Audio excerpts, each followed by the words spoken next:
It's a very good evening to you. Welcome to the West Ham Voice on a Monday night. I hope you've all had a good weekend. Well, as I've become quite accustomed to saying, it's almost, I should just put it on a piece of tape and say it so I don't have to keep repeating myself.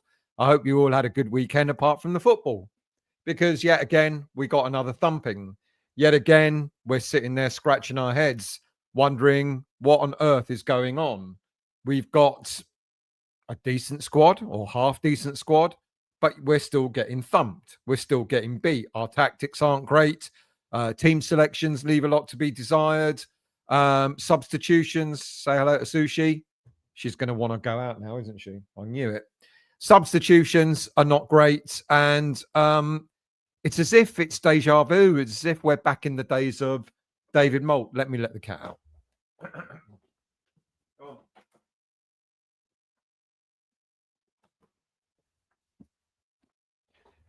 It's as if we're back in the days of David Moyes and questioning his tactics, his team selections, his in-game plans, and all that sort of stuff. It just feels like, where are we heading?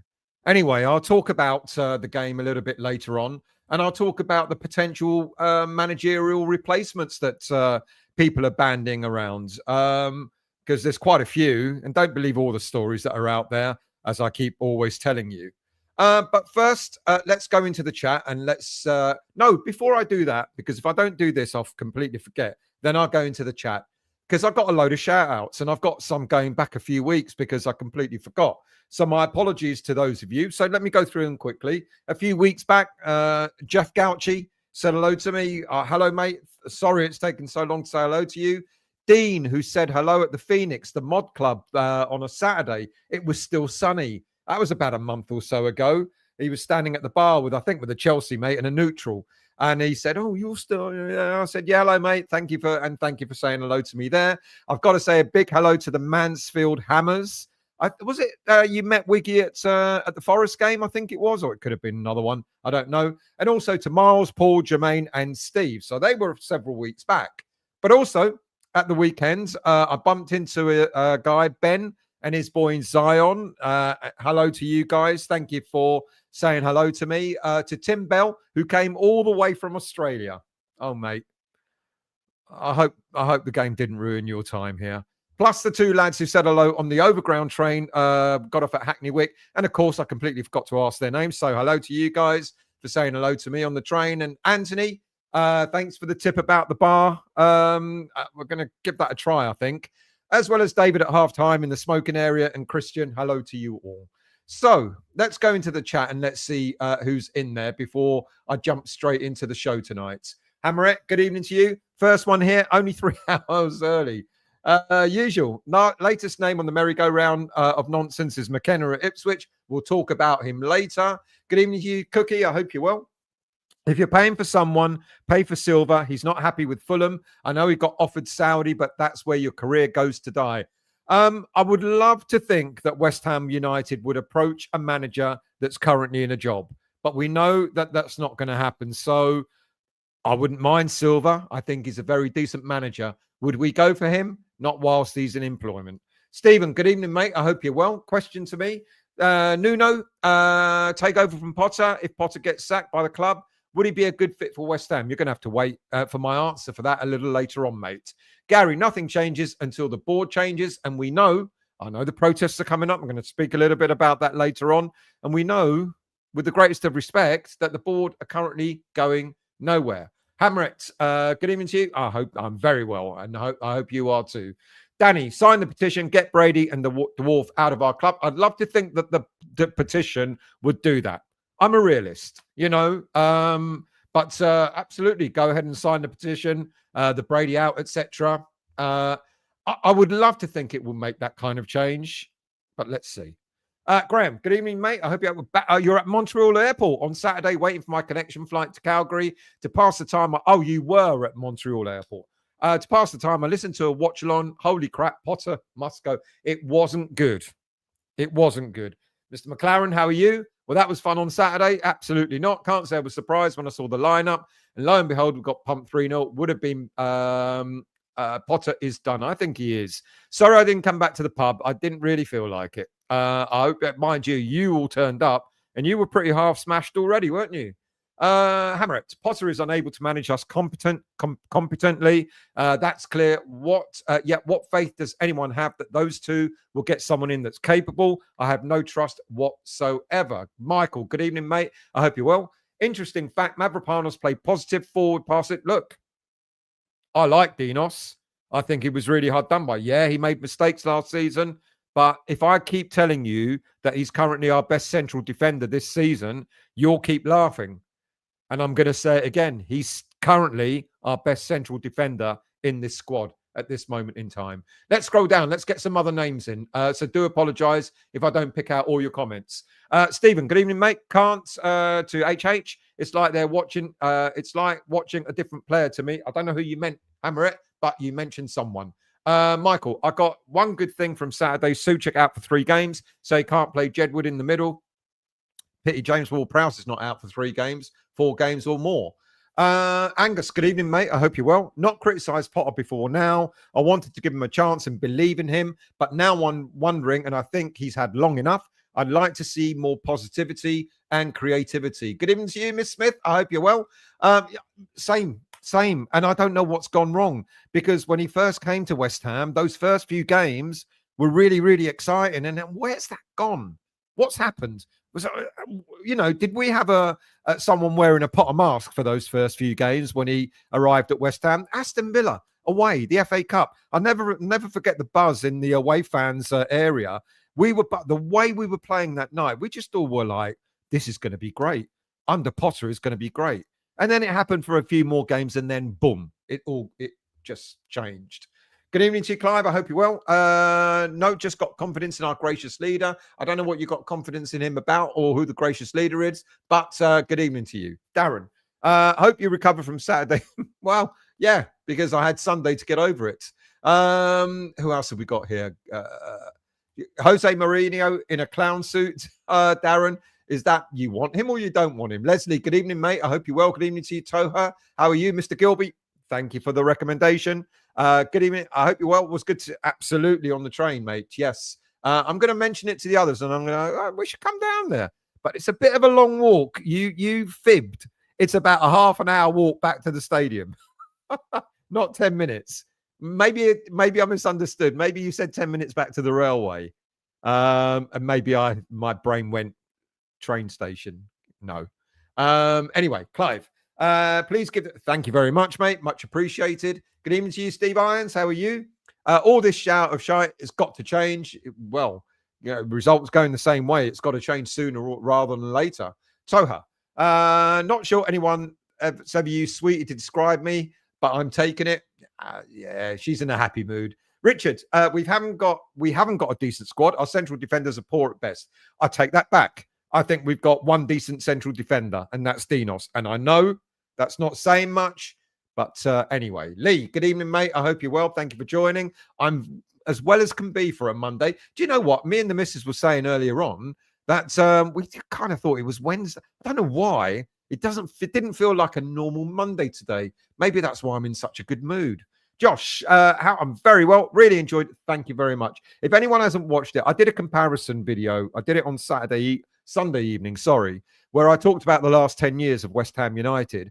And I hated myself for doing it, but it seemed a sensible thing to do to compare West Ham over the last 10 years to Tottenham Hotspur. They win hands down. I was talking about the move. I was talking about the stadium. I was talking about squads. I was talking about ambition, etc. If you haven't watched it, do give it a watch after this show or whenever you can this week. Because when I was doing the research for it, every time I looked at something that was, that we'd done and they'd done, they kept doing it better than us. And I hate myself for even thinking it. Freddie, good evening, mate. I hope you're well. Good evening to you, special one. I'll give him one more game, and that means picking his best team, and that means definitely dropping Ward-Prowse. What is it? What is it with Ward-Prowse and him? English Yardie, good evening, mate. I hope you're well. Thank you for joining. Michael, Potter stands on the touchline like a lost boy, never gets behind the team, shouting, etc. He hasn't got a clue what to do. I agree. Hammerit, Of all the suggested replacements, which are pretty dire, Mkenna, for me, don't really want a relegation battle manager that is at the end of their career, and we are back in the position next season. I can tell you now, we're not getting Kieran Mkenna. Anthony, personally, I think Potter got the subs wrong on Saturday, and the lineup and the formation. No, formation he didn't. Take out our two best players, Fernandes and Somerville, and leave. Yeah, and his excuse, because I didn't want to concede any more goals, is more or less what he meant. I mean, all right, take off all your attacking players and put 10 men behind the ball when you're losing 2-0. How does that make sense? Barry, turning into an alcoholic, drowning my sorrows every week. Mr. Hallett, good evening, mate. I hope you're well. Thank you very much. I hope you're well too. Good evening to you, Hilton. How are you, mate? Thank you for joining. Andrew, how are you? The names being bandied around are seriously depressing. We're in terminal decline under these jokers. Not a good select. Well, there are some out of work managers I'll talk about later on, but we know we're not going to get them. Special one. My honest stance is Mourinho or stick. Yeah, look, I think Mourinho will be one hell of a ride.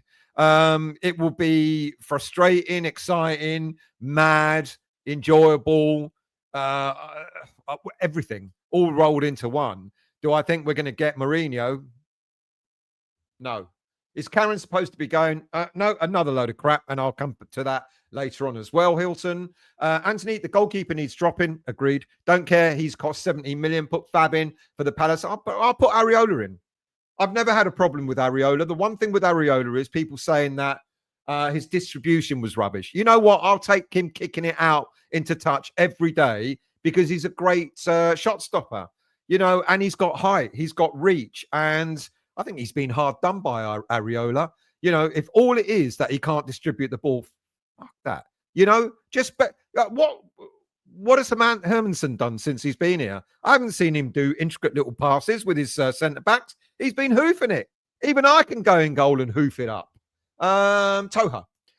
Quiet one as usual. I did see your message last night asking if Harry and I were on, but I don't really enjoy the show that choose topic appear. I don't know what you're talking about, but you crack on. Black Country, how are you? I haven't seen you for a while. It has. There you go. It's been a while. I don't mean to be negative, but let's get behind the protests this weekend. I'll be there. Sorry, Stealth and myself, Billy.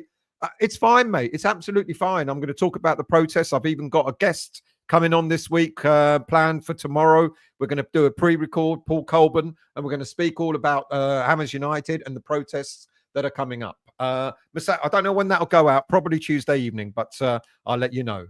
So no, I get it. I understand it. You know, if this had been 6 months ago, I would have gone, come on, people, you know, but now even I'm going, well, I get it. I understand why people want to protest. And if you watch the video I did yesterday, you'll understand even more why I'm beginning to think that way. Mercedes, still, you know, I'm still on Noble's case. He should be called out for what they are. He should be calling them out for what they are. Yeah, he won't. He's now, you know, one of the men upstairs, and, you know, and West Ham means a lot. Not that it doesn't mean a lot to us. It means a lot to Noble. I don't think he will ever call the board out. I doubt it very much. Colin, and I know it gets on fans' nerves. I understand that. Colin, good evening, mate. I hope you're well. So down after the weekend. Potter has to go, but Sullivan's biggest problem. I would like Areola. You know, it's interesting. I did more than just a podcast. We did a recording earlier tonight, and Areola of Bournemouth was on a £1 million a year contract, and he was coming up to the end of his contract at the end of last season. We could have gone in for him before Potter, and it would have cost us next to nothing if we'd have got him. If we'd have dangled that carrot, you know, given Bournemouth a bit of a payoff and dangled that carrot in front of Areola, he probably would have come to West Ham. I like him, but we've missed our chance now. Hilton, do you think Fabianski might get a game? Possibly after the January window, depending on which goalie is still here. After the January window, I can say no more than that. But between now and then, no. Bowling Lounge, good evening, lads. I hope you're well. If we had no or limited budget for players, in what world does Sully pay Potter off and a fee for a new manager? Well, he won't, because that's the thing. If we haven't got any money to bring players in, then the worst case scenario for Sullivan will be paying Potter off and then getting a manager who's currently out of work. Special one. Agree, Stel. Dino got labelled like many others. I like him. I'm sorry. It's not because he's Greek. Well, he's Greek. It's not Cypriot. But you know what I mean. He's a brother. But that aside, I like him. And I think he was hard done by. I think absolutely he made mistakes. But when I look at Dinos, when we bought him for £15 million, and I look at Kilman, who we bought for 40 million, I know who I want in my team week in, week out. And it certainly ain't the £40 million player, I'll tell you that.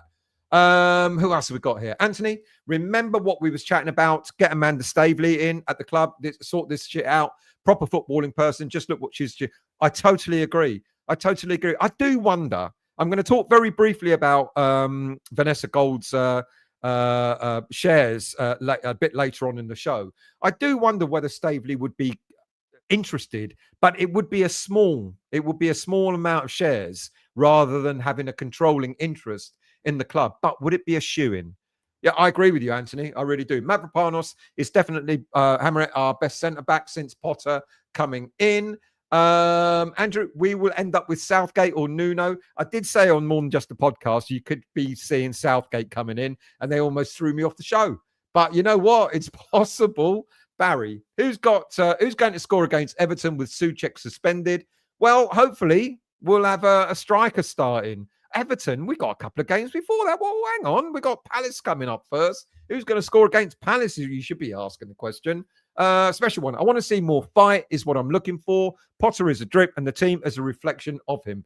I agree. You know what? Pre-season, I was all about, this is looking good. He's got he's got a good camaraderie going. It's boding well. We had a really decent pre-season. What did everyone leave their pre-season whatevers back in America? Because we certainly haven't carried on where we left off from pre-season. It's been completely different. But I thought there was a good chance. There seemed a good camaraderie in pre-season, but it's gone right out the window, special one. Hammerett, is there any chance of Staveley coming in or just too far-fetched for little old West Ham? No, I think there is every chance. Of course, you probably all know that she made a bid to buy out Spurs or buy a share in Spurs. I can't remember which way around that is. And they've been turned down. I think they've been turned down twice. And apparently her and her consortium are looking for an alternative. And I think they want a London club. Hello, we're here. If they want a London club, but it's how many shares they're buying, the thing that concerns me. If they want a controlling interest, they're not going to get that in West Ham. If they want a shoe-in with the 10 or 15% that might be available through the Gold family, then absolutely. But I don't think anyone's going to invest money if they don't have a say in how the club is run. James, good evening, mate. I hope you're well. Thank you for joining. Mark, good evening to you. How can Potter get it so right away against Nottingham Forest and then so wrong against Spurs? Because he pulled off James Ward-Prowse and then we started playing against Nottingham Forest. James Ward-Prowse was pulled off in 92. I mean, what an insult. 92 minutes before he was subbed. 90. Rob. Mavropanos is not a bad player. He's the only one who will actually try and head the ball. Bang on. Absolutely. Stephen. Mkenna spotted at West Ham game on Saturday. That's about as far as that rumour's going to go. Rob, disappointed for Potter. I actually thought he'd be okay for us. So did I. But clearly another manager sticking into his sticking into his own guns over team selection. Stubborn. He reminds me of Moyes in that respect. Josh, sounding like a broken record here, but the owners won't ever improve. They won't ever change. It'll be cheap, free choice every time. They just want to exist in the Premier League, and that is all. One day that existence is going to come to an end if they continue this way. And I think that's part of the conversations that WUSA, W-H-U-I-S-C, had with the board last Thursday when they met with Karen Brady. It's like, one day our luck is going to run out. It could be this season. Kimbo, I'm very well. I hope you are too, mate. Hammerett, what possessed him to bring on a striker when he took off our creative platform? Fuck knows. That's the sort of thing that you scratch in your head and you're going, what is going on, mate? Why bother? The excuses that he used at the end of the game when he said, I started with Samuel, fine. You start with Somerville. That's fine. I wanted to bring Callum on as an impact sub because we knew Somerville wasn't going to play the whole game. You could have played both, mate. You could have dropped James Ward-Prowse and you could have put a striker on and you could have had Somerville on as well. And then if you wanted, and by then we would have been 2-0 up, and then you could have given Somerville and Wilson some rest time and bring James Ward-Prowse on to see the game out. Couldn't you? Or am I the only one that thinks that way? Colin, good evening. All you wonderful ladies and gents in the chat. Pleasure. Absolute pleasure to have you too, mate. I hope you're well. Black Country, personally, I'd go for Bellamy. I know it's not going to happen. Cool, that would be another little hotbed of what the fuckery. Wouldn't it? Wouldn't it? I don't know. Is he ready? I don't know. Andrew, played Potts all pre-season and now fourth choice behind her. That was mind-boggling. He didn't even give the poor young lad 3 minutes at the end of that game on Saturday. Special one. Maybe today feels like a Wednesday because Potter makes Saturday feels like a Monday. There you go. I'll take that. Good evening, Gary. I hope you're well. Good evening to you, Victor. How are you? Hermanson doesn't look a good signing, doesn't command his penalty area, and is small for a keeper. You don't have to put a question mark there, mate. I think we all agree with you. Cookie. The problem with Potter, same as Moyes, is their inability to admit they're wrong. Ward-Prowse, Souček in midfield, etc. Yeah, agreed. Darren. Stavely, takeover, announces stadium will be rebuilt. Jurgen Klopp will be announced as new manager. He's out of work. Am I allowed to dream? You are absolutely allowed to dream. Wake up, Darren. Alien, good evening to you. As long as we have Souček, Ward-Prowse and Potter, we will not see any joy on the pitch. Crap manager playing Souček and Ward-Prowse is the kind of managers that we choose. Bellamy ain't leaving Wales, though, is he? Stop it. Yeah, Bellamy, I mean, interesting, but no. Michael, away players did not feel intimidated at London Stadium like they did at Upton Park.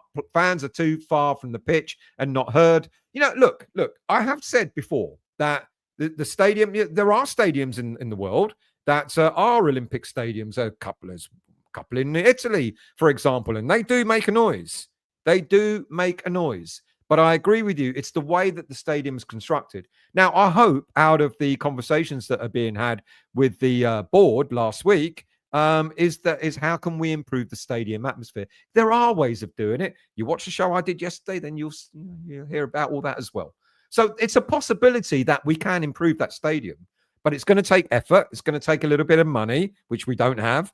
And there's got to be an awful lot of will to actually change the stadium. I know we don't own it, but we can have those discussions with the owners to talk about how we can improve the stadium atmosphere. Neil, last three managers, all defensive-minded. None of them have been able to get a tune out of the players available. There is no point in getting shot of Potter to replace him with another defensive arse. Well, there is, because at the moment, we're not defending very well, are we? Hammerette, thanks for pissing on my chips over Mkenna. Well, I'm sorry, but, you got to stop listening to these silly rumours. Dorset, good evening, mate. I hope you're well. Souček and Ward-Prowse have not worked under the last three managers. Why does he do it? I don't know. If we get Nuno, at least he'll turn to JWP and go, mate, you're not even on the bench, let alone the first team. Don't forget, he went on loan at Nottingham Forest. Nuno didn't play him. He didn't even have him on the bench, which is why he came back to us halfway through the season. Bolin, in the fantasy world of name your West Ham manager, I pick Eddie. Of course you would. Who wouldn't? I pick, what's his name from Man City, but we're not getting him, are we? Toha, is that a vinegar substitute in your neck of the woods, Hammerette? Matt, what is the news, Stel? It's coming. Well, we're talking now, aren't we? But there is some news later on. Salama, good evening, mate. I hope you're well. Couldn't watch the whole match. Hope Magassa did well. He did exceptionally well.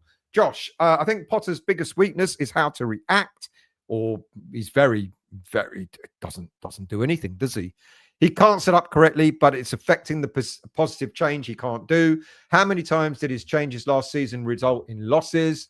Absolutely good point. Let's scroll down.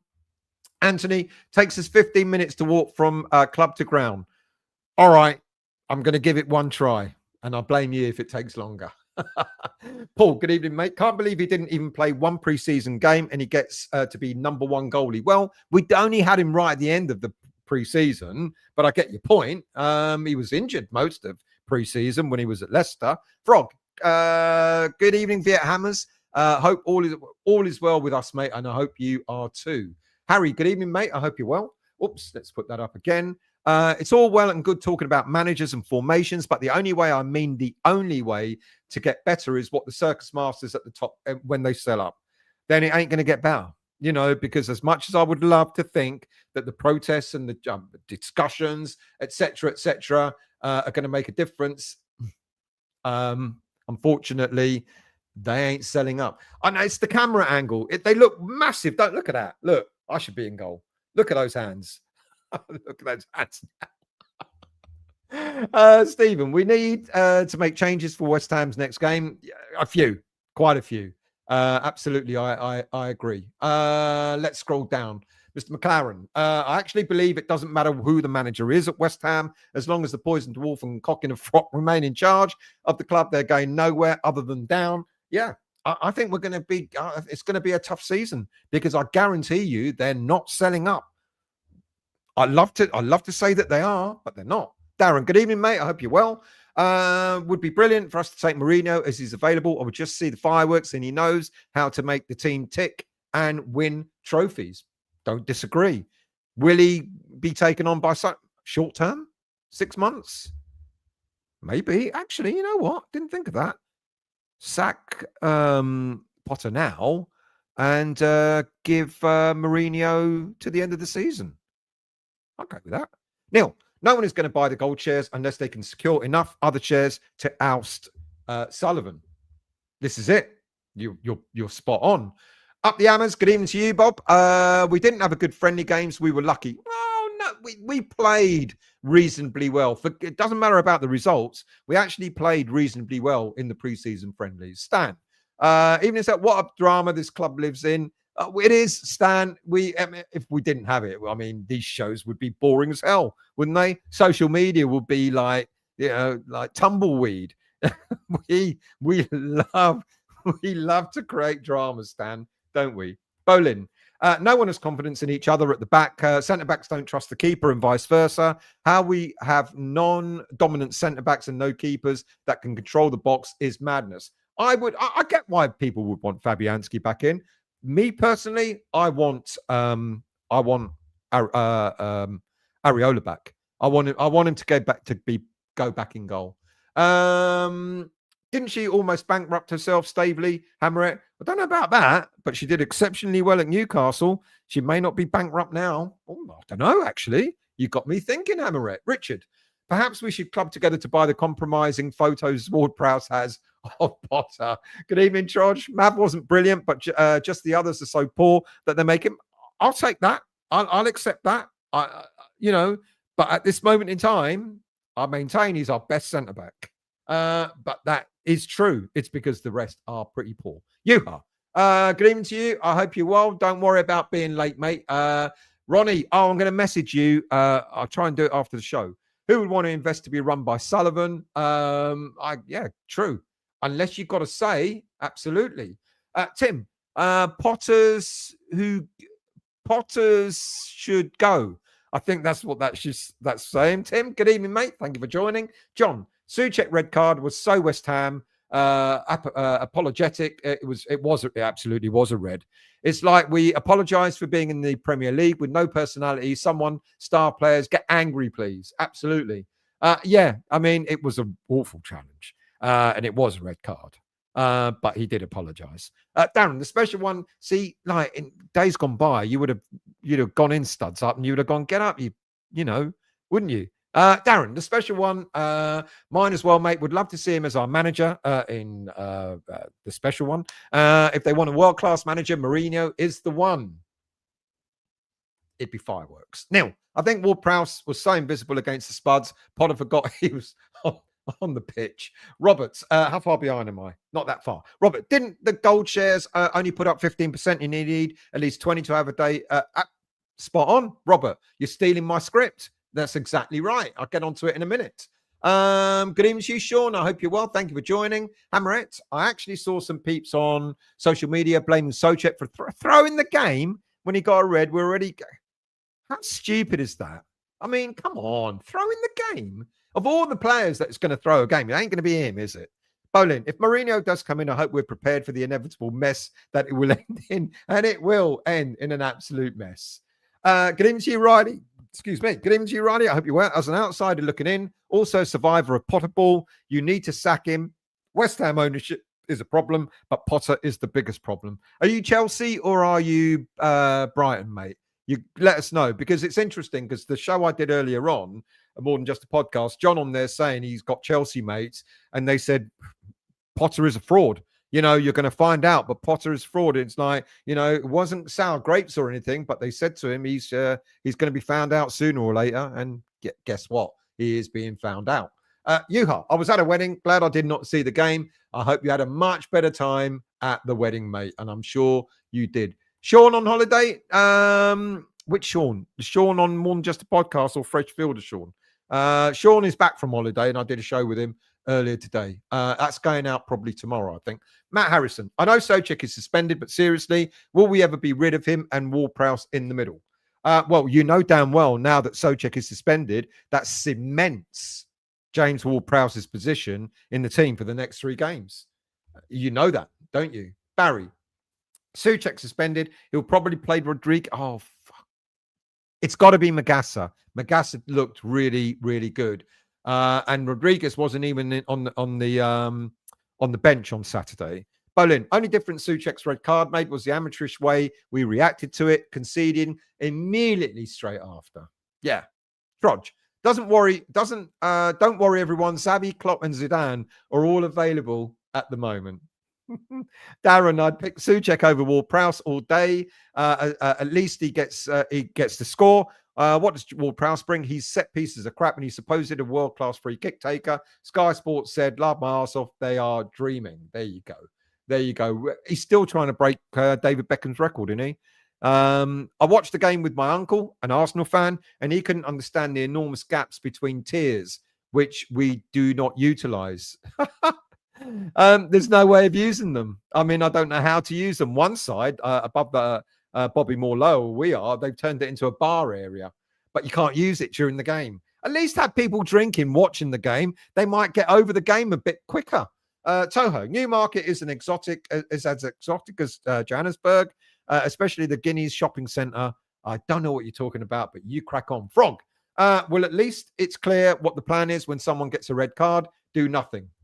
He did nothing. Josh, can we even change the structure of the stadium? We don't own it, so surely we haven't because we can't because we don't own it, and because we do not want to. Well, the structure internally, I've been told, can be changed, but it will take money to do it. And you know what they didn't put in, don't you? They didn't put retractable seating that they promised that they were going to put in. All the stands in there are temporary, so there is a way of doing it. There is a way of changing it, but it will cost money to do it. And West Ham don't want to pay the money to do it.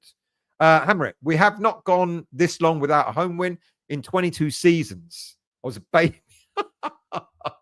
Christ, was it that long? Trodge, stadium was supposed to be partially demolished, so it was always temporary. Andrew, Bilic and Carrick till the end of the season until we can identify the right person.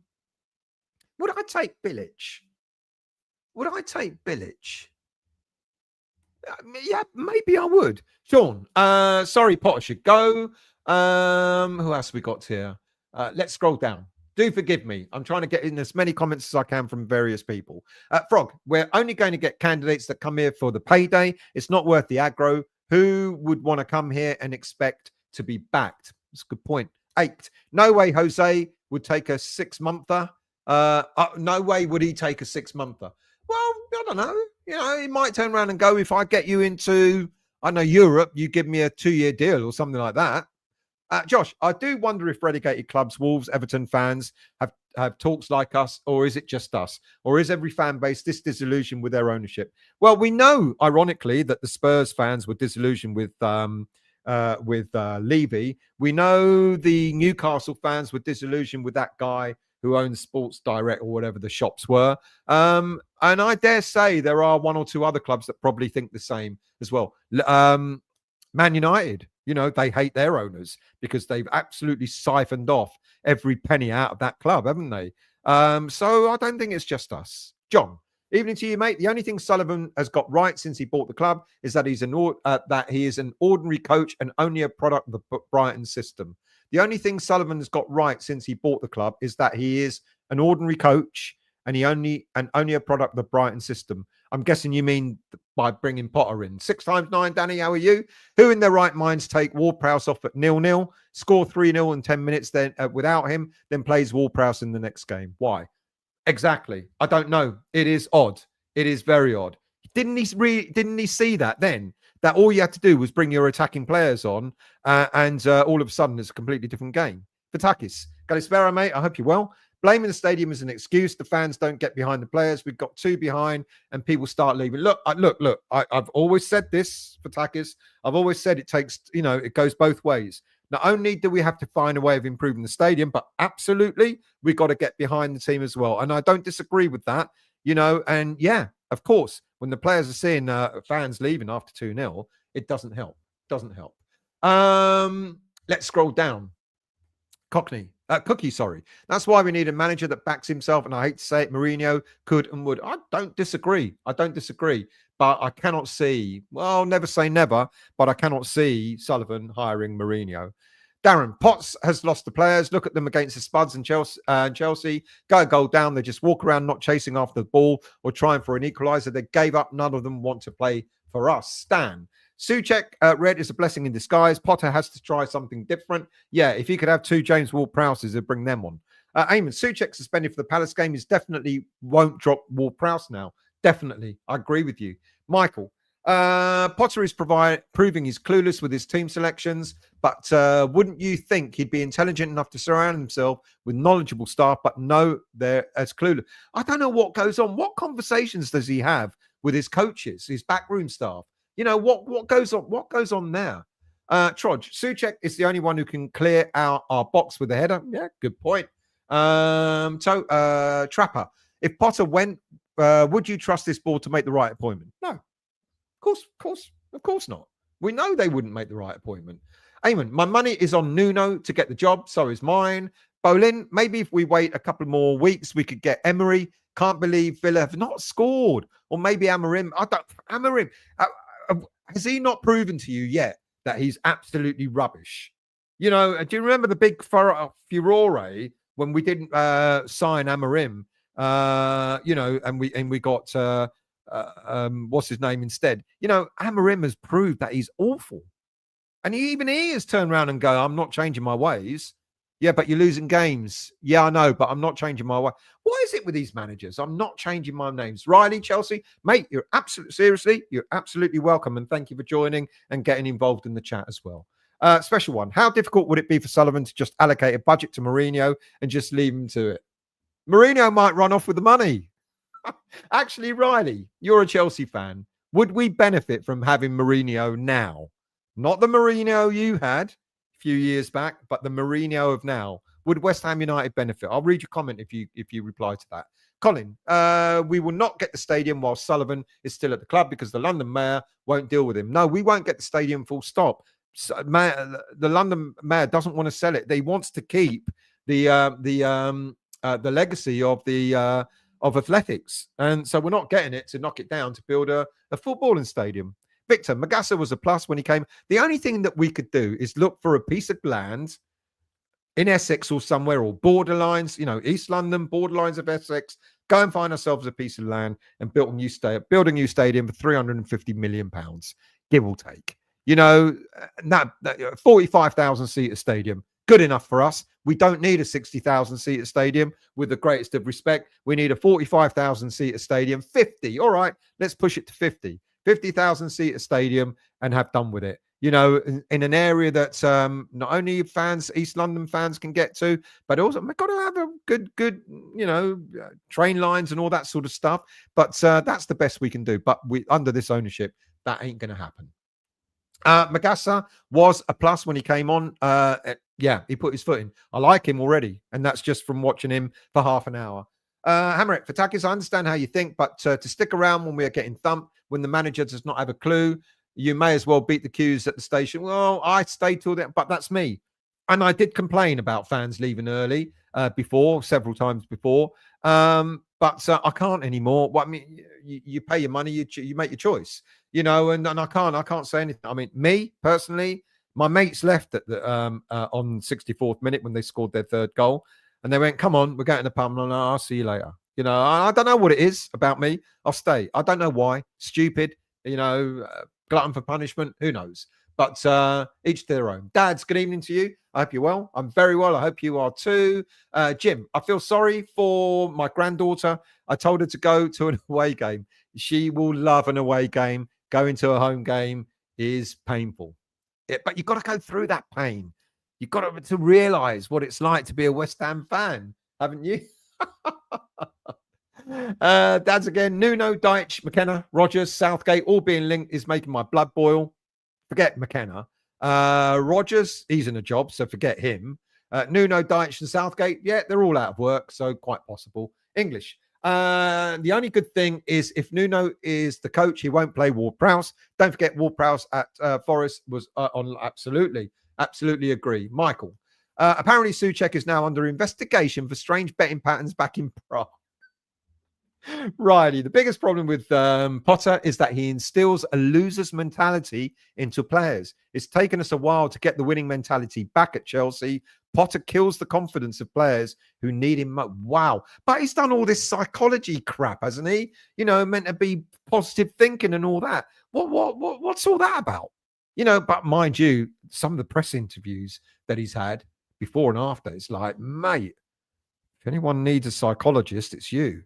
Paul, why don't we know anything about anything more about Potter? He doesn't have a lengthy history. Brighton and Chelsea. Potter has no track record. He's a fraud. He had a track record in Sweden before he came over, and then he went to Brighton, and then it's Brighton that he really made his name and started to become an interest to an awful lot of clubs. But he had quite a successful record. I think it was Sweden. Quite a successful record abroad. And then he came to Brighton and he really made, Swansea as well. Quite successful at Swansea. Then he came to Brighton and he did fairly well there. That's where he got his reputation. Dads, I'm going to Bremen this weekend. They spent 60 million in 2008 converting their stadium to remove the running track. Will be an interesting tour. Tell us about it when you come back, mate. With the massive gaps from the ground to the seats, why don't they make that a standing area all round? Will fill in the gap. Absolutely, it would. But yeah. Good evening to you, Daz. I hope you're well, mate. Thank you for joining. Trodge, most of his track record is, I thought it was Sweden. John, Ward-Prowse told me to put a bet on him never passing the ball forward. It's worth a try. Andrew, I have no idea how good Makassar is, but can't be worse. He was very good when he came on. I've got to be honest. You come on, you're 3-0 down, whatever it was at that time. A man down as well. And I've got to be honest, he was good. He was good. Obsidian, what have I missed? Is Mkenna legit or bullshit? What do you think? You tell me. Hammer it. Seen the board of doing kids for a quid at the match that's been boycotted. Hopefully they're panicking at being embarrassed on TV. It's a Monday night. It's half term. And of course they're panicking. John, we're still taking, who's still talking Amorim? Must be close to the sack, I would. I'm not having him.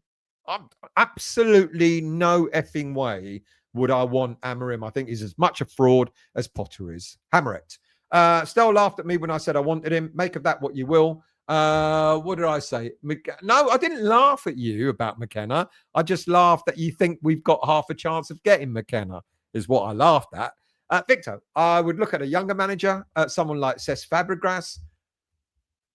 What's he do? Is he in work? He's in work, isn't he? Sharky, or Shaky, sorry. How are you? Late on parade. Evening, everyone. Savvy said he'd be interested. Worth a punt or not? Did Savvy say he's interested? Did he? I haven't read anything like that, but I would love him to think. I would love to think he is. We have one more win than I predicted. Oh God, you are. Good grief. Is it? Did you think it was going to be that bad, Martin? I think Nuno would make a great manager. No, I think he will be better than what we have. Richard, what has Ward-Prowse got on Potter? Who knows, mate? Paul, Mourinho just take the money, payouts, and runs. Yeah, I'm not not sold on Mourinho, to be quite honest with you. Oh, you were joking, were you? Okay. Brian, still, how hard would it be to find out our record over the past 3 years when Ward-Prowse and Souček start in midfield? Would love to know. Now you're going to get me to write that down, and I'm going to try and look into it, aren't I? I'm not going to Souček and Ward-Prowse in same team stats. I'll look into it. No, you've annoyed me now, Brian, because I'm going to spend hours looking for that. Eamon, sorry, I should have said good evening. Good evening to you. Please forgive my absolutely no problem, Eamon. I hope you're all well, mate. Fatakis, Mourinho too dramatic. Nuno for me. There's a lot of people that want Nuno, but if I told you that he'd be like a David Moyes, would you still want him? Cookie, Potter's in the lab with Igor, his assistant. Ward-Prowse on the table with jump leads attached, waiting for the sunstorm to make his Souček replacement. That made me laugh. Thank you, Cookie. That made me laugh. Hammerette, Nuno won't last long under this board. They want a weak, flaccid manager who does not say boo to a goose. He won't be mayor forever. James, no, he won't be mayor forever. Interesting. I wonder what would happen when a new mayor comes in. You know, would he then look at selling the stadium? I don't know. Good point. Eamon. Sorry, Stel, everyone. I've done that one. Not getting you to say hello again twice. Stel, the protest will make the board take notice. From Colin, I feel boycotts will make the board take notice, more especially if the games are televised and more media coverage. Riley, the Jose is now erratic, but he will galvanise players and fans alike. He will definitely raise the levels. Make sure you're solid defensively. He's a winner, even after all these years. Thank you for that. Yeah, all right. I would go to Mad Mourinho and go end of the season, see where you are, and then we'll talk again. I think he'd take it. I think he'll go, all right, but then, you know, if I do well at the end of the season, you're giving me a 15-year contract. Jonathan, good evening, mate. I hope you're well. I don't feel any choice is correct, as this board and ownership will keep this club down until we have a change at that level. It's hard to be. This is the question I keep asking. It's not that you're wrong. It's not that you're all wrong saying this, but I don't see the board leaving anytime soon. I don't see Sullivan selling up anytime soon. I hope I'm wrong. So therefore, with the greatest of respect to you, Jonathan, and others who have said it, given that I don't think the board are leaving or selling up, what's our alternative? What would make an improvement other than that? That's what I want to hear. That's what I want to hear. When I've got Bubbles on, when I do the interview with him, I'm going to ask him that question. You know, we don't believe that the board will sell up. We don't believe that the board are going to step aside. So what looks like a win for West Ham fans, you know, with that aside, what is it we want to achieve? What is it that the WHUISC spoke to Brady about last week? What would success look like if the board aren't leaving? Who else have we got here? Because I think it's valid. As much as I agree they should sell up, etc., I don't think it's going to happen. I wish it would be different. Dads, West Ham can't move out of the borough. It was formed. It's a rule changed. Wimbledon going to Milton Keynes. Can't they move out of the borough? You might be right. Do you know, you might be right. Didn't think of that. Gary, evening, Stel, can we have a new stadium in Romford, please? Romford. Sorry, Gary. I hope you're well, mate. I'm sorry I didn't come for a drink afterwards. I hope you all had a good time within you, best mate. Spyram, will he get good support from the cows? We'll get good support from the cows on Wanstead Flats. Yeah, he was at Swansea too. Frog, a good 18-month spell at Brighton. That's it. His overall Premier League management career stats are abysmal. Danny, I love the sound of that still. New, smaller stadium, Little Ilford Park. Is Little Ilford Park in the... I think applying for to move to another borough can't be that difficult, can it, Dads? Don't know. Rolly, good evening, mate. I hope you're well. Thank you for joining. AT, good evening, mate. Potter needs to go. The second half was embarrassing. No fight in a London derby. I agree with you there. Sean, Potter gave Drew Peacock his debut at Swansea. Eamon, look at the way Potter talks. Lookless to his tone. No energy, no urgency, no confidence, no forthrighteousness. unless someone upsets him. He's very low key and defensive, defeatist in his tone. Yeah, that's a good point. You know, when he came to West Ham and he first started talking, I thought he was mild mannered and like quite serene and really calm and really with it. But that's turned out to be, you're absolutely right. He gets very tetchy, doesn't he? You know, when he thinks that the press are against him, he gets very tetchy. Dads, Amorim ship has sailed. He needed a recruitment summer when Lopetegui was appointment. Darren Stelios, would you take Xavi? He's not in a job at the moment. I absolutely 100% would take Xavi. Would Xavi really want to come to West Ham United? I don't know. Fabregas at Como, I say get Xavi and Cesc. They will still get a chuffing game. They will still be able to play. That's true. I take Xavi. If Cesc is in a job, then he ain't coming. Fabregas is the new Alonso and perplexing. Keep an eye on him. He is at Como in Italy. You have one chance to get a manager like that only one. The special one, I know one thing. Ever since Ward-Prowse came into that midfield, we've stopped qualifying for Europe. What is it? What is it that he's seeing in Ward-Prowse that we're not? Because clearly there's something there. All tackled. Good evening, mate. I hope you're well. Honestly, mate, Potter has been found out 100%. He doesn't inspire me. Clearly, he doesn't think, he doesn't like his players either. Gary, Mkenna is young with a fresh outlook, new ideas. Absolutely. I'm not saying no, he's not, but I'm just saying I don't think there's a chance of us getting him. Nuno is low block. Mind you, Ipswich, they won 5-0 on Friday, but they're 14th, aren't they, in the league or something like that? Nuno is low block. I'm falling asleep just thinking about him in charge. However, he will keep us up. Absolutely, he will. Ralph, good evening, mate. I hope you're well. Ward-Prowse taking 2 teams down. It's not a good look, is it? Jerry, good evening. Sorry, no problem, mate. I know he's been mentioned. No, he's not been mentioned and he won't be, because that is an awful load of bollocks. It really, I mean, that was slow news week. No disrespect. I'm not having to go at you. Sorry, mate. But just not, no. That whole thing about Frank Lampard was made up, I'm afraid. We haven't spoken to him. We haven't sounded him out. There's absolutely no way we're going for him. You know, we'll get Mourinho quicker than we'll get Frank Lampard. And we're not getting Mourinho.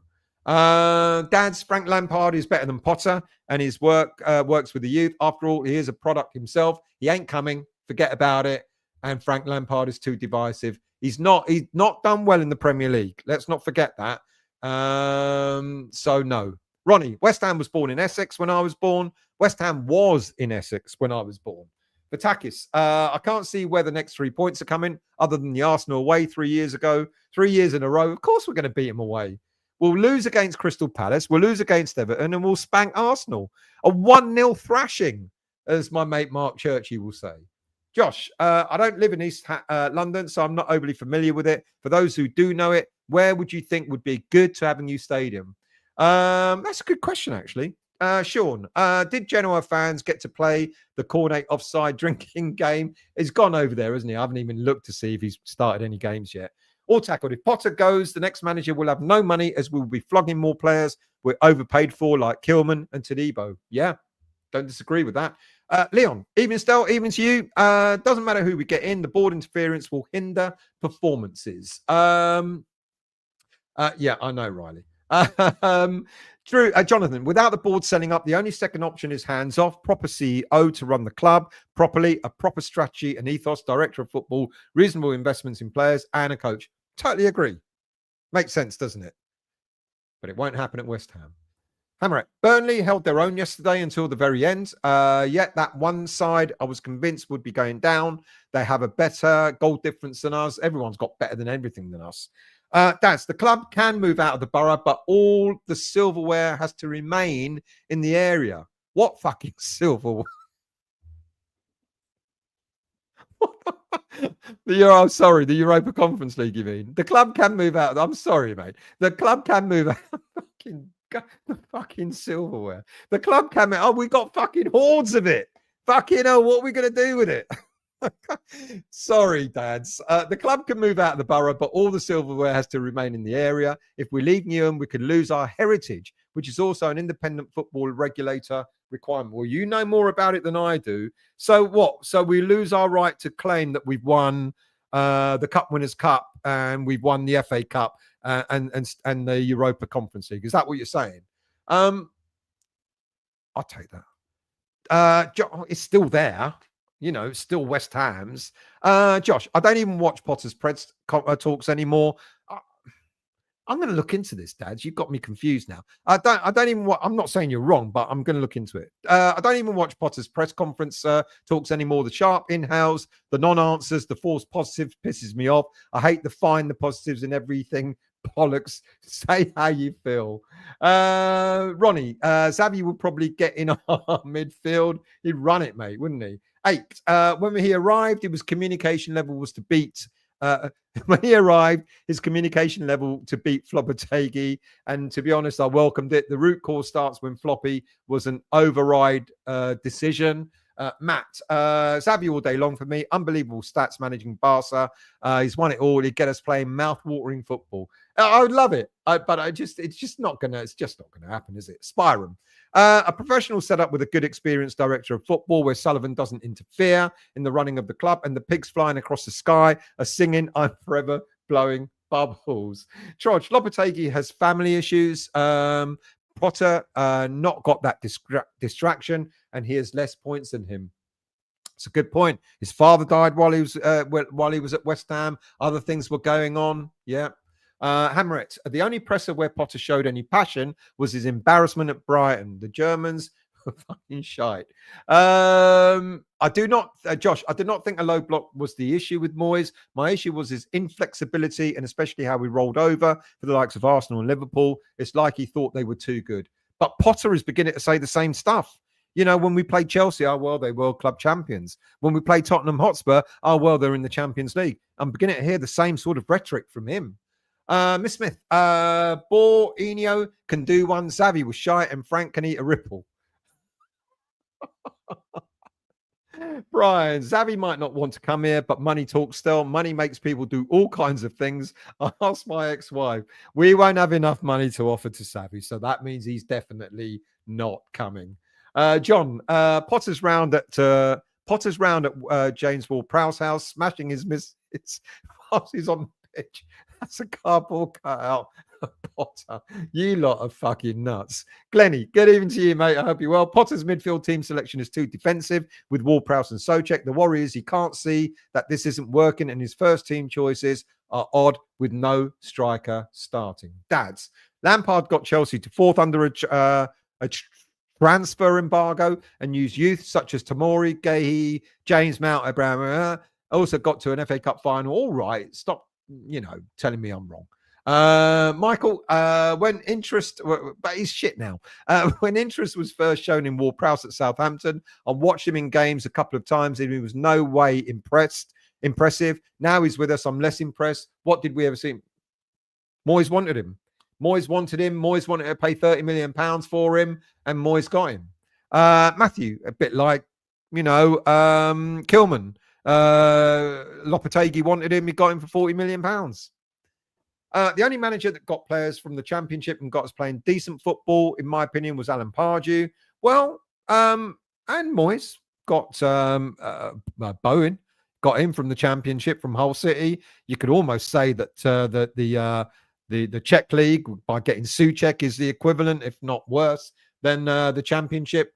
So, but make it right there, Matthew. It's a good point. Gary, we need a change as soon as possible. If we get relegated, we lose around 200 million and we're certain to go straight back up. We're not certain to go straight back up. I agree with you. If there's no way we'd go straight back up. Good evening to you, Ted. I hope you're well. I'm watching from the beginning. Hi, good evening, mate, and thank you for watching. Gary, could look at Beckton or City Airport, Silvertown area for a new stadium. You know the area better than I do. I'm a North London boy. I wouldn't have a clue what you're talking about. Bolin, Lampard also has a win rate of 27% at Everton, 9% in his second spell at Chelsea. I'm glad. Oh, thank God someone has put has said something negative about Lampard. Wimbledon had to leave the FA Cup. They won in the Borough when they were left. AFC. Wimbledon have claimed it. I get you. I get what you're saying. But would that be a big deal? It would be in our history books. That can't be taken away. John, the only silverware we have to worry about leaving behind is from the cafeteria. Who else we got? Do you know what? I'm going to shut up there because I want to talk about. We'll come back to all this, okay? I promise you we will. Let me do some quick roundups, latest news, etc., etc. And I swear to you, I'll be very quick. Where is it? There you go. Women's team. They're back in action. The women's team, they didn't do that well. Second game of the season. They had a marginal 1-0 defeat to Spurs last week. And that was followed up by a 5-1 thumping at home against Arsenal at the weekend. We took an early lead. Guess who scored the goal? It was an own goal. But half-time, they were level. And then in the second half, the visitors turned the heat up. And they beat us 5-1. The academy boys were in action. The under-18s.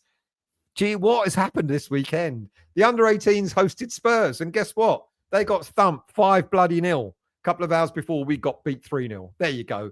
They were 3-0 up by half time, and then we conceded 2 late goals as we were chasing the game. But there you go. So it hasn't been a good week for any of our teams this over the weekend. Players on loan, a very quick one. Academy goalkeeper Finley Herrick is continuing to have a really strong start and is at Boreham Wood as they cruise to a 3-1 win over Altrincham, moving them into a playoff place. Early doors, but good for them. They won 3-1.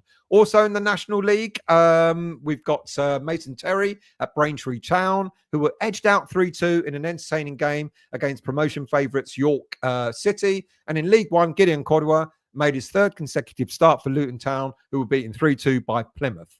Right.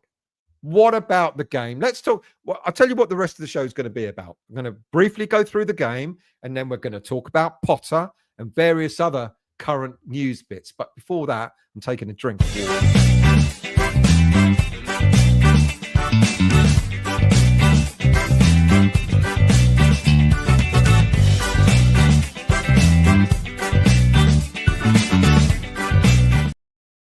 Right, what did we say about this game that has already been not already been said? Well, let's start off with the lineup because I'm not gonna lie to you. When I saw the lineup, I went, I'm not upset, but I'm not happy. You know, and I looked at it and I went, okay, so that means we got no striker starting. Fulkrug was injured, and it meant I thought it's going to be either Bowen or Paqueta starting up front. And lo and behold, it was Paqueta being enforced number 9. And, you know, he had a golden opportunity, didn't he? Right at the start, you know, in the first half. If he, you know what he should have done? He was trying to get his foot round the ball and it took him too long and then he fluffed it. He had Somerville standing to his left. All he had to do was lay it off to Somerville, who would have scored. Would it have changed the game? I don't know. Maybe it would, maybe it wouldn't. I don't really know. But if we'd have gone 1-0 up, it might have been a very, very different game. Look, Potter, we all thought he'd go with a back 4, a back 5, but he didn't. He kept for a 4-2-3-1.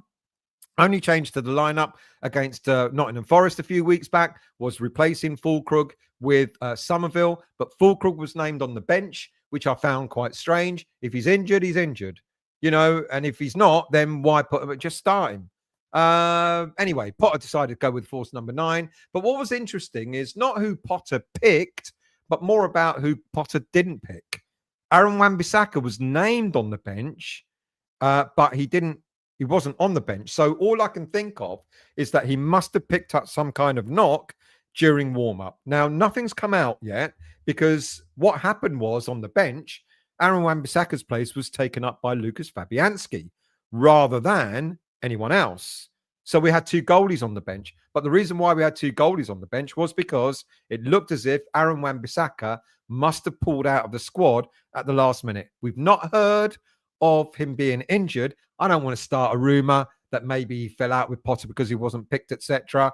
And I'm guessing that it was more because he picked up some kind of injury. Now, other players, no sign of on the bench. Ollie Scarles, Jean-Claire Todibo, Guido Rodriguez, and Callum Marshall. None of them were on the bench either. Now, in terms of Scarles, that was somewhat as a surprise, given that Aaron Wan-Bissaka may have picked up an injury. So you would have thought that maybe if he wanted another defender, instead of putting a second goalkeeper on the bench, maybe he could have put Ollie Scarles on the bench, a defender for a defender. Guido Rodriguez's admission doesn't surprise me because of the inclusion of Songutu Magassa. So that made sense, which means to me that I don't think we'll see much of Rodriguez for the rest of the season. And there's still a small chance that we're trying to get rid of him because some of the transfer markets in other parts of the world are still currently open. Not for much longer, but there's still one or two open. Callum Marshall is an unfortunate victim of circumstance with Wilson and Fulkrug being named on the bench. But if Fulkrug wasn't fully match fit, then why put him on the bench? I would have given that spot to Callum Marshall. And then Igor was preferred to Jean-Claire Todibo, which rings a massive alarm bell in terms of Jean-Claire Todibo's future at West Ham United. Because if he's now become a choice behind Mavropanos, Kilman, and Igor, he's now fourth choice out of four, then what happens there? Personally, I think Todibo, maybe alongside Mavropanos, would probably be a better bet than Kilman. I'm really disappointed with Kilman at the moment. I do not know what is going on with that player, but he's certainly not proving to be a £40 million player. Absolutely not at all. And if there's anyone I would drop, it'd be Kilman. Still, we started okay. We started the game okay. I think the first half was fairly entertaining. I think it got the crowd buzzing. I think we were right behind the game, the team. We actually applauded them as they came off the pitch because it was a good game, a good first half. Spurs fans reckon they should have had a penalty in the first half. And when I kind of looked at it, I thought, well, 50-50.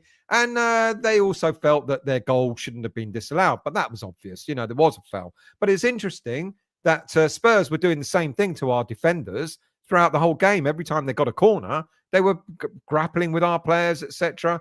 But I guess where it counted, it was the goal was disallowed. Anyway, relatively happy half-time, 0-0. But I guess we were all relatively happy half-time, 0-0, when we played Sunderland.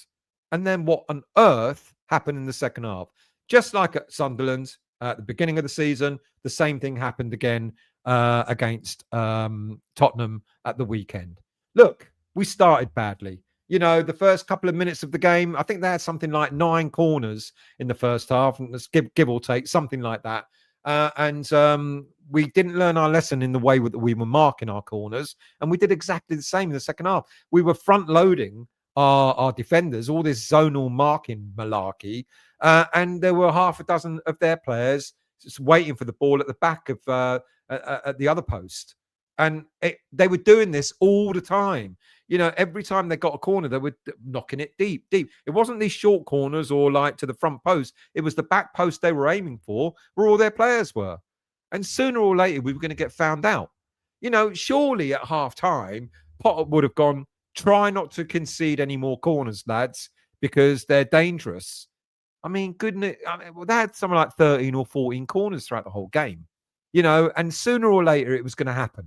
Sooner or later, we were going to get found out. And lo and behold, we absolutely did. We got found out, and they scored first 2 minutes of the game. That was a killer. And as some people have been saying in the chat, our heads went down. We've seen this happen before with previous managers, where our heads go down as soon as a goal, and there's no fight left in us. And it's a massive concern. And it worries me that the minute we concede, our heads go down, the game's lost. I thought the game was over at 1-0, and then, of course, 7 minutes later, it made it even worse with Thomas Souček, desperate lunge. He's not the best controller of the ball anyway, so when he miscontrolled the ball and he went to lunge for it, it was like absolutely 100% red card. Now, when I did the post-match review, because I couldn't see it, I was at the other side of the stadium, I wasn't sure. I said, look, maybe, but VAR saw it. VAR put the notice on the board and said why he was sent off, or did they? Or was that the disallowed goal? But anyway, VAR saw it. It was absolutely, and then when I saw the highlights, 100% red. He was desperate. But it showed in the way that we were playing our game that we started to get desperate. All our game time, or everything in the second half that we were doing, we were trying to, we were so desperate to get back into it. We were making errors. We were giving the ball away. We weren't as composed as we were in the first half. And the minute you go a player down and a goal down already, it's game over. It's game over. And then the most amateurish of things, what did we do? Of course, we ended up conceding straight after. Anyway, we were soundly beaten, to be honest. Made it easy for them. Potter made changes throughout the game. He absolutely did. And as people have been saying in the chat, baffling changes. What surprised me was that he kept James Ward-Prowse on the pitch until the 92nd minute before he decided to take him off. Before that, he removed all our attacking midfielders. And he more or less admitted that he removed the attacking midfielders to bring on defensive-minded midfielders for containment. We were 2-0 fucking down, mate. What containment? He felt sorry for our play. If you feel sorry for us, then put some attacking players on and try and get back into the game. What? You felt sorry for the team and you didn't want to get more damage by what? By conceding 3-4. Didn't matter at that point. You're 2-0 down. You're a player down. What more do you lose? Just go for it. Just put attacking players on. If we lose 3-0, 5-0, 10-0, at least fans would have gone out, well, at least we had a go. But no, we came out going, we didn't have a go, and we lost 3-0, and we were shit. On the 64th minute, when they scored their third goal, the stadium emptied. And I'm not surprised. I'm not surprised at all. Look, the minute we went a goal down, I think we should have put a striker on then, to show intent. Get a striker on there to show intent. Put Callum Wilson on later. And substitutions he made. He said, "Oh well, I also took Fernandez. Somerville I took off because I didn't think he would last the whole game, and I wanted Callum Wilson on as an impact sub. Impact at 2-0 down, mate. You're having a laugh. We conceded space, we conceded possession, we conceded everything that day, and we gave no fight at all. And that's what really, do you know something? I'll tell you this now. Even at 2-0 down with a player down, if Potter had turned around and gone, yeah, fuck it. Let's just put a couple of decent players on there that go for them. Keep our attacking players on, put a striker on, keep Somerville on, who will run at them. Bring Guilherme on if you want on the other side, etc. Run at them. Who knows? Who knows what would have happened? But the fact that we sat back, conceded, and dropped deeper and deeper and had nothing to offer. I'm not surprised fans left. But if we'd put on players that were giving it a go, I guarantee you fans would have gone, we may not get back in this, but at least we're having a go. And at least fans would have stayed on. Anyway, we sit in the bottom three. We're 18th, I think now, bottom three. What's really even more concerning is one thing that Potter didn't do last season was even if we were losing games, we were losing by the odd goal. All right, we're still losing, but we weren't getting thrashed. One of the things that he did when he came into the club after Lopetegui, he stopped, he stopped us getting thumped.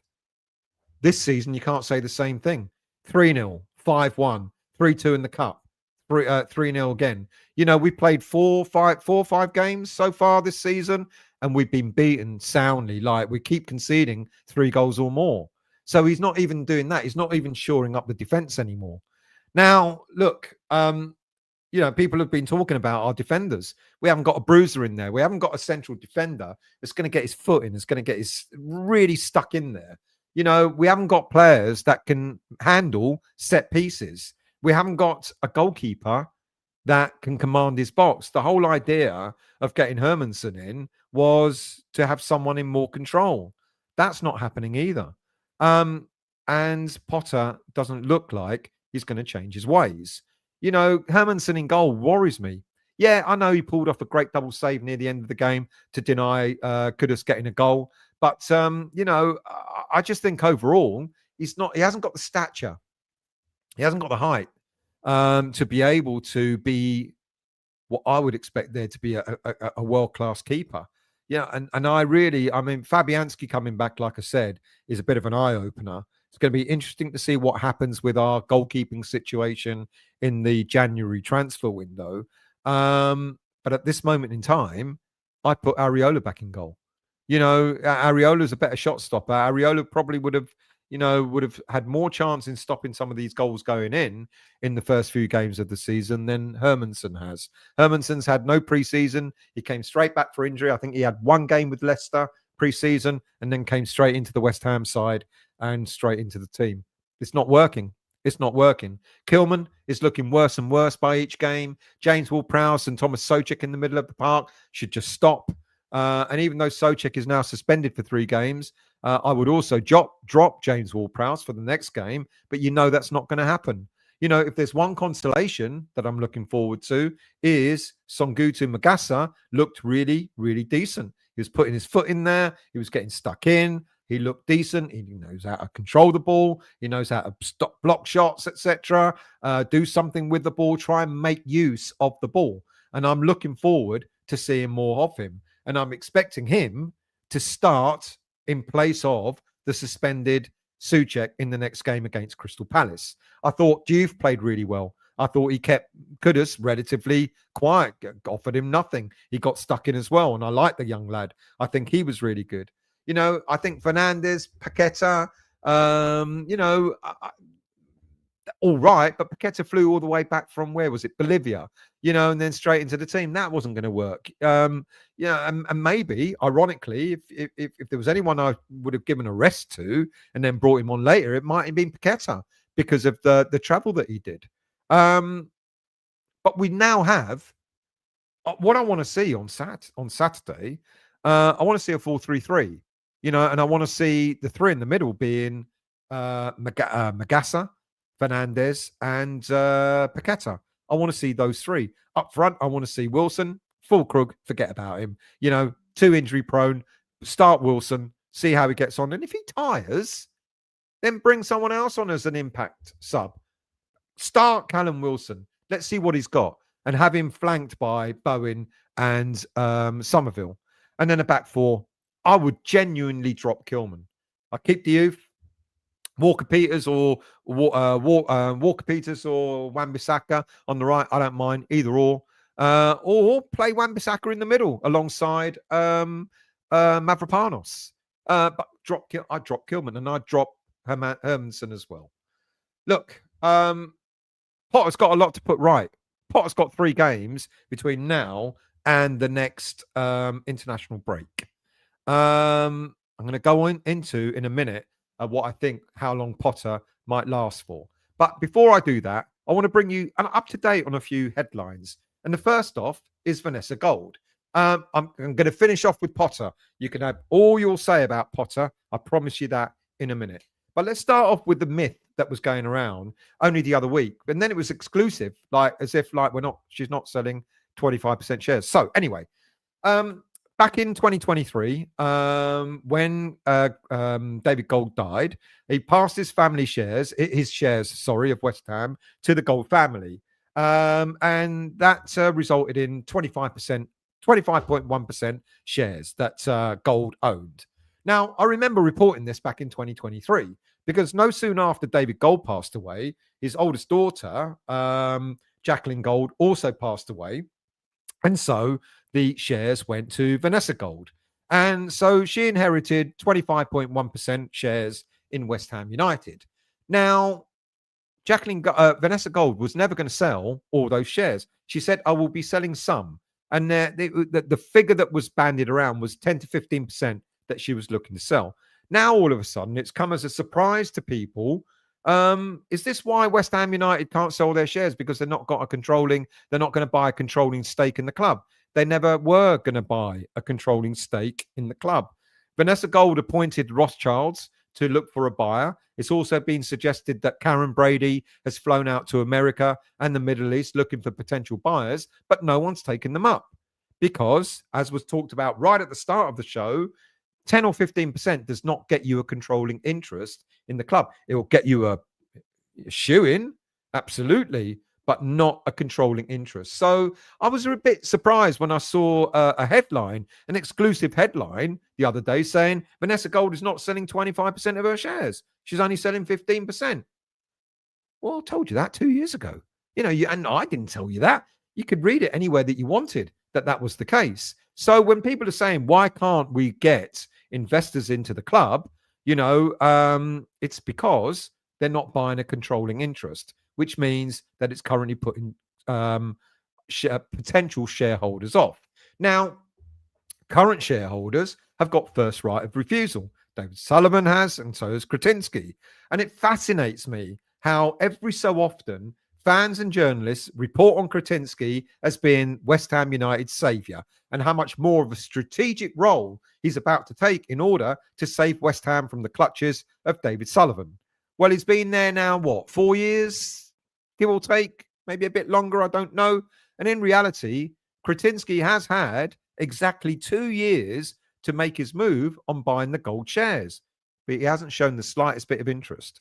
If Kretinsky was to buy 15% shares, in addition to his 27% stake, he would end up becoming the largest shareholder at the club with 42% ownership, which would hand him overall controlling interest. But Kretinsky doesn't have that interest, especially as he has stated several times in the past that his primary focus is to continue being the main owner of Sparta Prague. He would have to consider relinquishing control of that club if he were to take over at West Ham, especially if there ever came a time when both clubs would be in the same European competition, which seems a million years away right now, to be quite honest with you. It's not that owners can't have own two clubs. What's his name? The Greek lad from Nottingham Forest also owns Olympiacos, so it's done. But Kretinsky has shown his hand. He's had 2 years to buy the gold shares, but he hasn't done so. So the myth that he's going to somehow become our saviour, the future of West Ham, is just that. It's a myth. And that brings us into these so-called consortiums that keep being discussed. The Middle Eastern consortium, the Saudis, and also Amanda Staveley. Now, look, if there's anybody that might just be interested in buying maybe 10, 15% of the gold shares that are available, it might be Amanda Staveley. It might be. But again, it's not going to give her a controlling stake. However, it will give her a shoe-in. And then maybe we could end up having someone on the board who is football-minded. Because look at what she did at Newcastle. You know, she turned that club around. What league were they in when she bought them out? Or when she not bought them out, when she bought into Newcastle. And look where she elevated it to the point where, you know, sold it off to the Saudis and all that sort of stuff, you know, did exceptionally well. You know, and someone like Staveley maybe. Now, we know she put bids in for Tottenham Hotspur, and we know that they've been turned down twice. They've been told to go away. And now the Lewis family have outright ownership of Tottenham Hotspur. Maybe she might look at West Ham and go, you know what? They're an investment worth going into.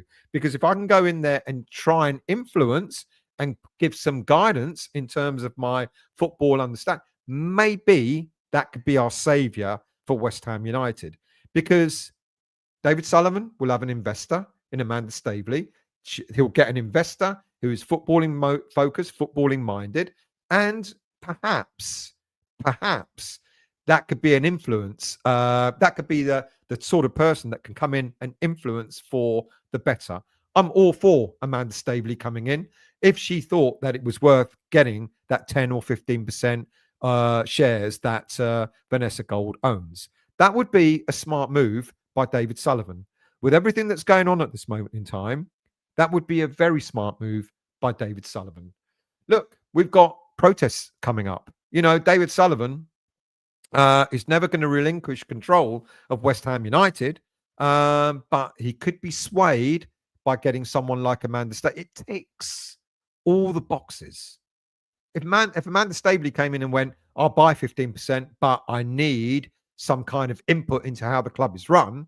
If she could get that guarantee, I don't know how, being a minority shareholder, but if she or maybe comes in and then bends the ear of someone like Kretinsky and say, look, mate, you're the second largest shareholder. Between the two of us, if we club together, I've got 15%, you got 27%. You back me in some of the plans I've got. We can make this club an awful lot better. That could work. And Staveley might look at it and go, that's worth my while. But that's having a chat with, because she won't change Sullivan's mind. But if Kretinsky had an accord with Staveley, if she came in, his 27%, her 15%, all of a sudden you've got 42% between the two of them, and they can have controlling interest between the two of them over the club.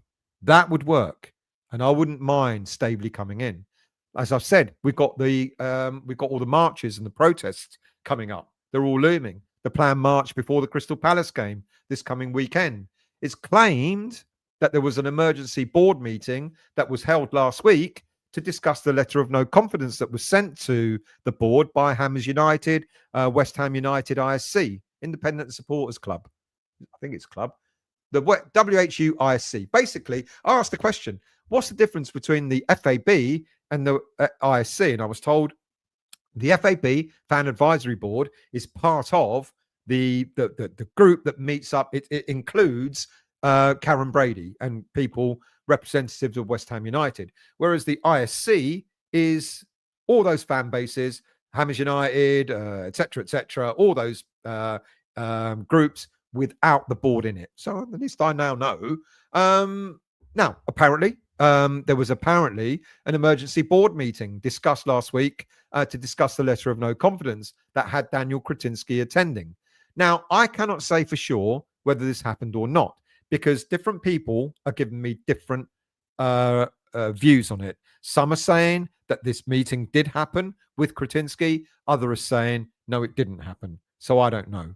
But one thing that I know that did happen was the meeting that was held between the WHU ISC and the West Ham board, or Karen Brady, last Thursday.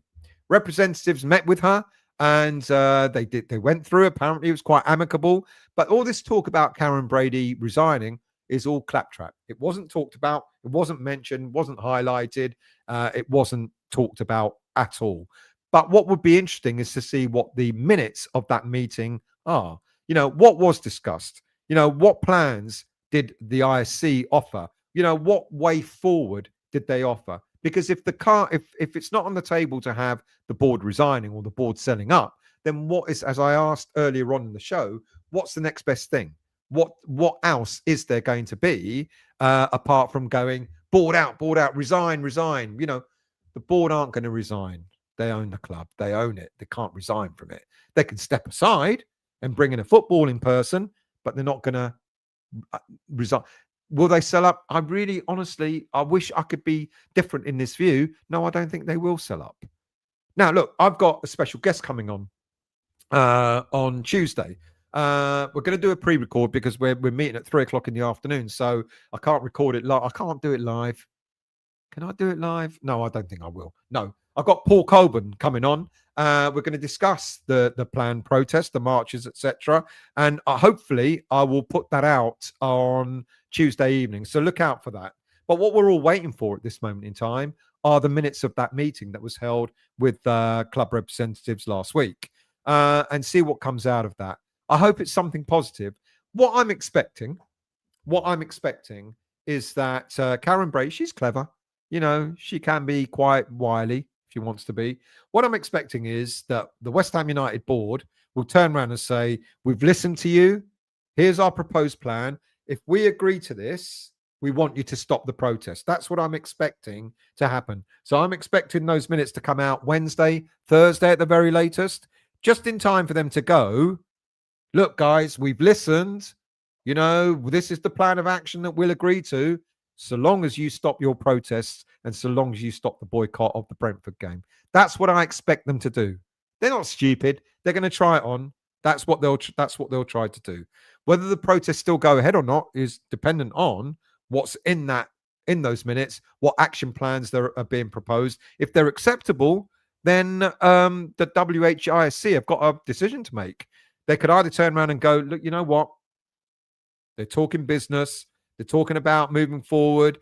There's a lot of stuff in here that we like. Then they've got a decision to make. Well, we need to stop the protests. Or they may turn around and go, protests will carry on. Crossed Hammers are doing the march. Now, they're quite... Are they part of the WHUIC? I don't think they are.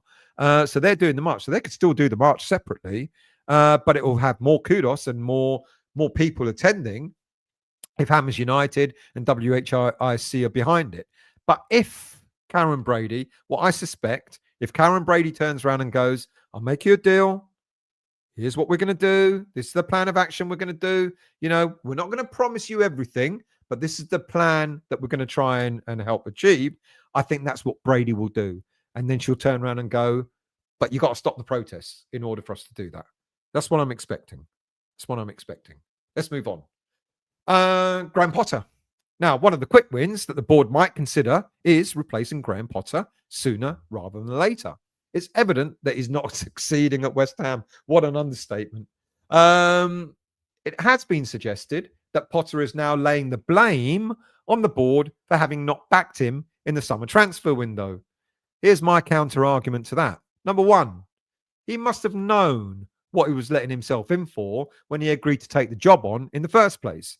I would suspect he would have asked for clarity on transfers, transfer money to spend, and so on. Now, unless the board lied to him, I'm sure he would have been made fully aware of all the PSR issues and the financial cash flow that the club currently have. And number two, it puzzles me why he said nothing during the transfer window when it was open. Other managers were quite vocal in what they needed. I remember Moyes in an interview suggesting to the owners, hurry up, guys. You need to start coughing up some money for some players.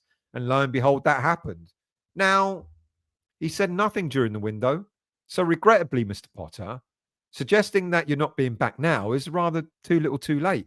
You should have shouted out, when the window was open. You should have said, I'm waiting, and you towed the party line. You didn't say anything derogatory, nothing out of order. You just said, yeah, fine, but business will be done when business is done, or whatever phrases you used.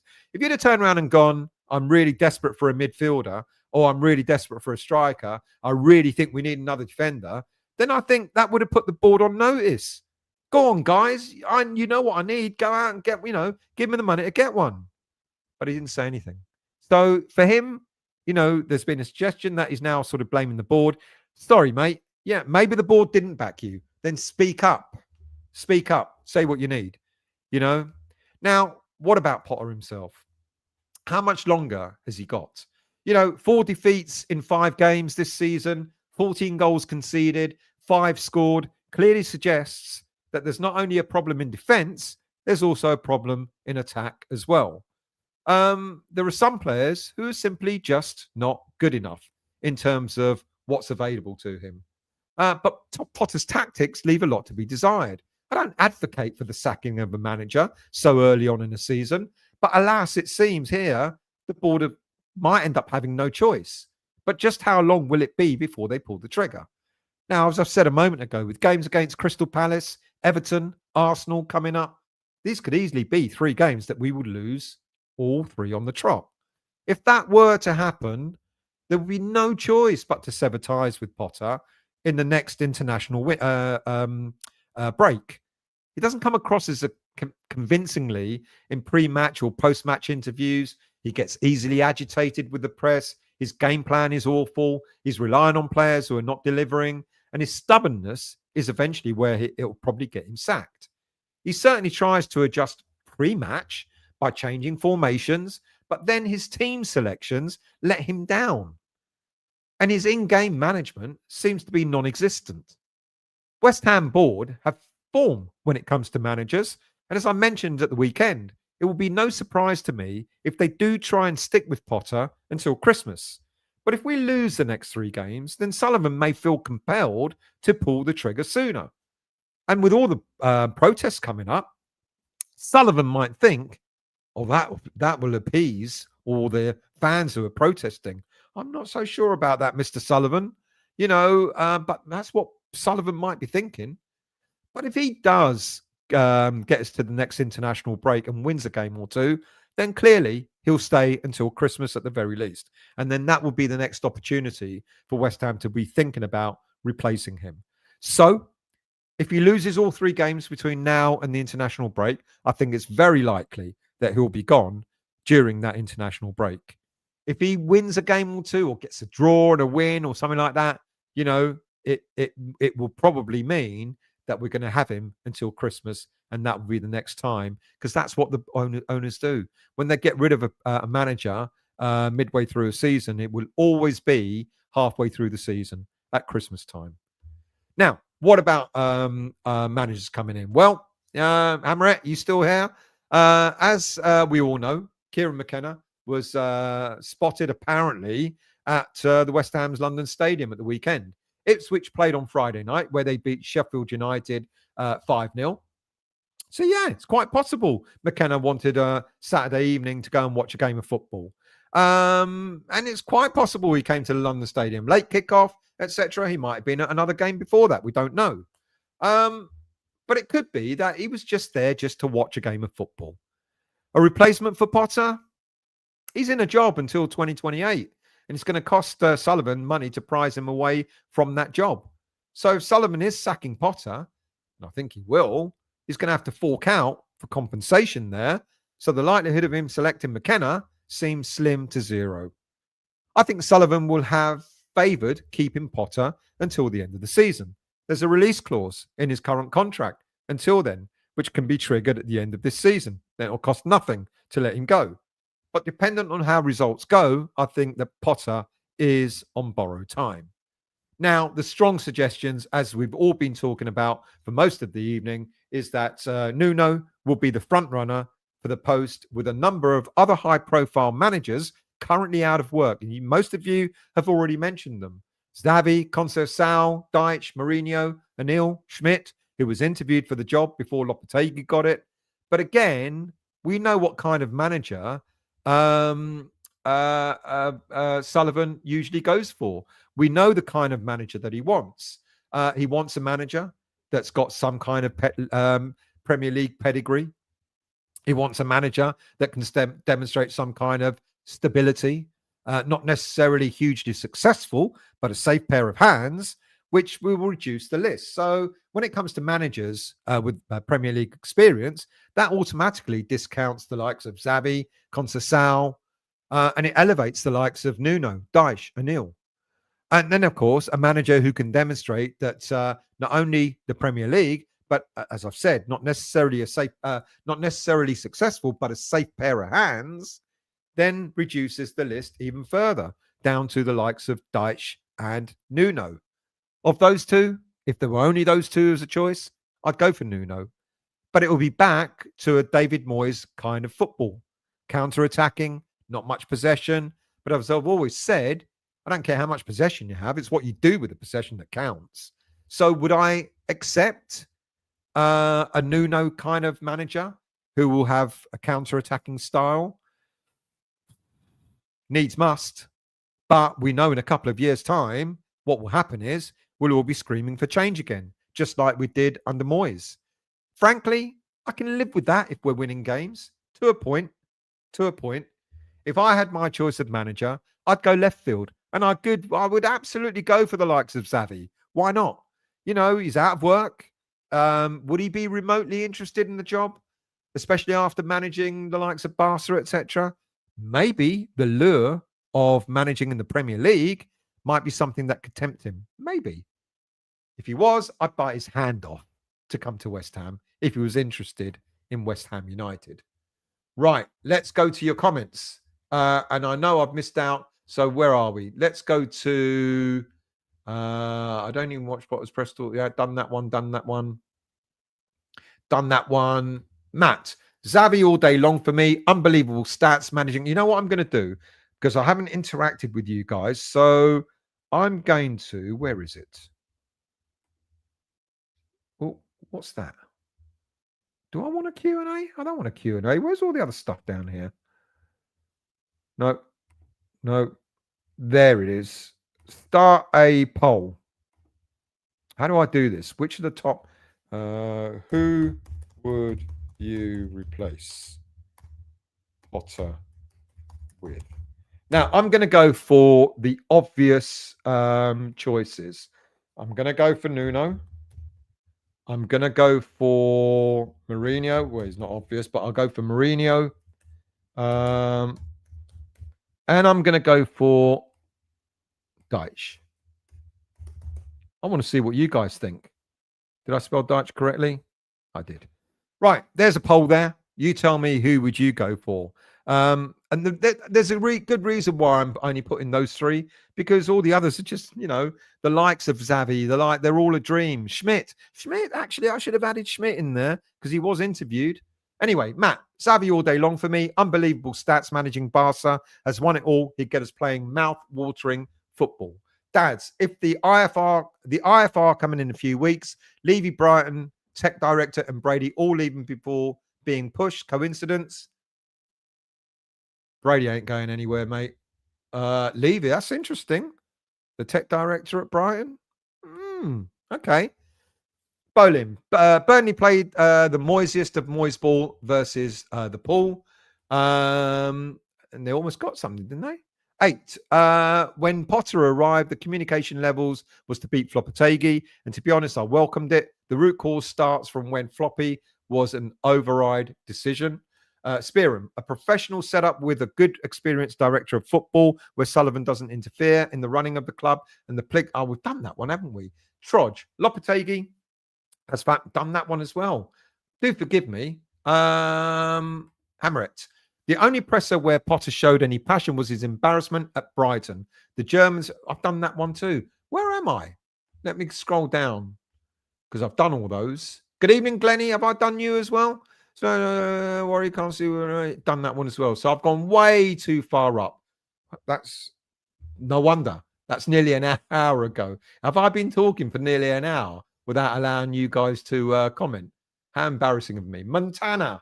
I'm afraid my fears came to fruition last weekend. Potter is not it. We need a dynamic manager like Iraola or Thomas Frank. All these one-dimensional managers can never work. Jack, good evening, mate. I hope you're well. Left to go to the bar at 64 minutes. Was very drunk. That was the highlight of last Saturday. I don't blame you.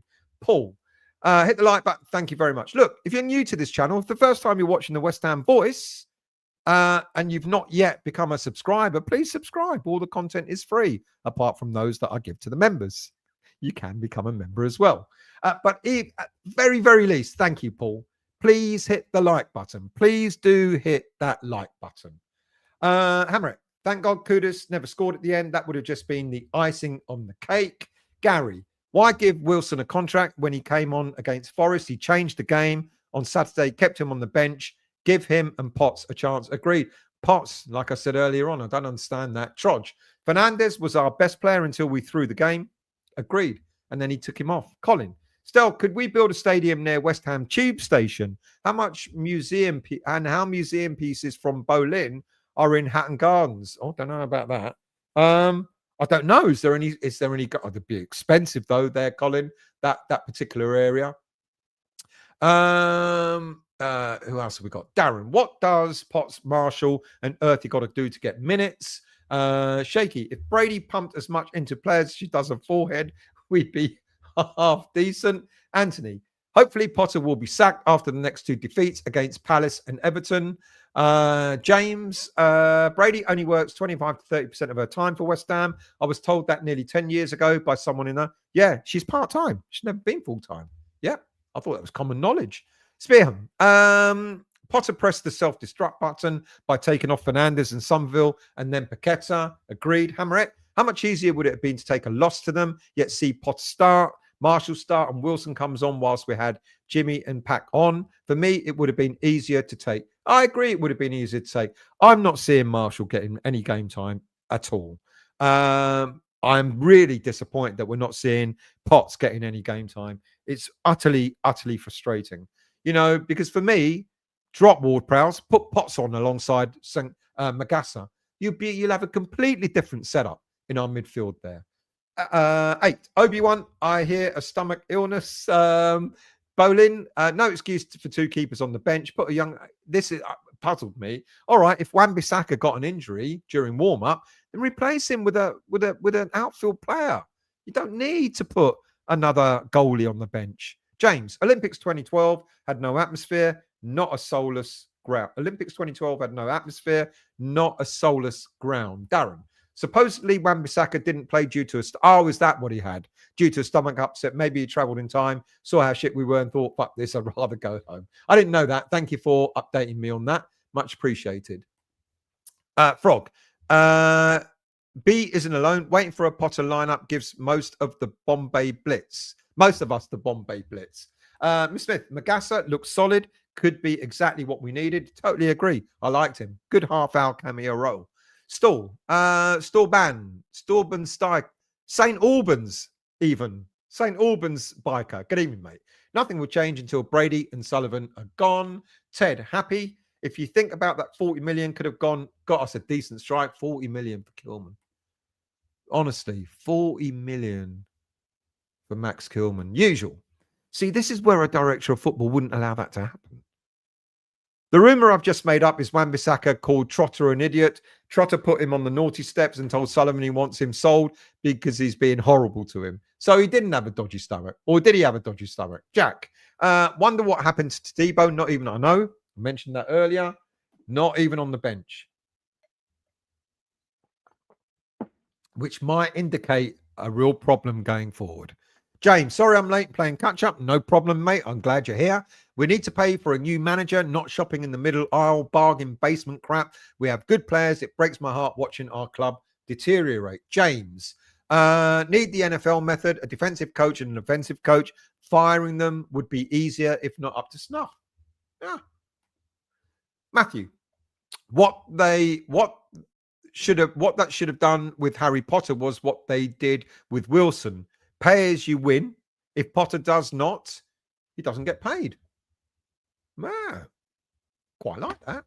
Amrit, we need a good psychology-driven manager. Well, he's done a psychology degree to really pick up the downtrodden players. Oh, hang on. Gary, I can't really hold the 40 million pound player over. I can't really hold the 40 million pounds player over Kilman's head. He didn't set his transfer fee. We're the ones that agreed to pay. Fair play. All I'm saying is he's not worth it. But you're right. He didn't set the fee. Wasted Declan Rice money on 3 players, which 2 are not here. And James Ward-Prowse James Ward-Prowse replacement couldn't make it. Yeah, that money's gone, isn't it? We sold Kudus. What's his name? Is out on loan at Fenerbahce. And James Ward-Prowse. Good point, that.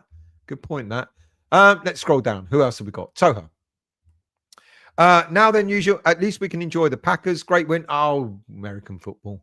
Sorry. Sean, put out a call card for Caroline Currid. Pay her what she wants. Who is Caroline Currid? I should know, shouldn't I? I have to find out now, and I. Jack. Actually, Irving was waiting to come on at about 80 minutes, but Spuds kept the ball for 12 minutes. Well, why not? Even if it took him to, why not bring on Potts? Why not give him the time? Doesn't matter, 2 minutes, 12 minutes, whatever. Shaky. Kilburn wasn't that great for Maidenhead United. Raised a few eyebrows when he got a professional contract. Oh, some players make it, don't they?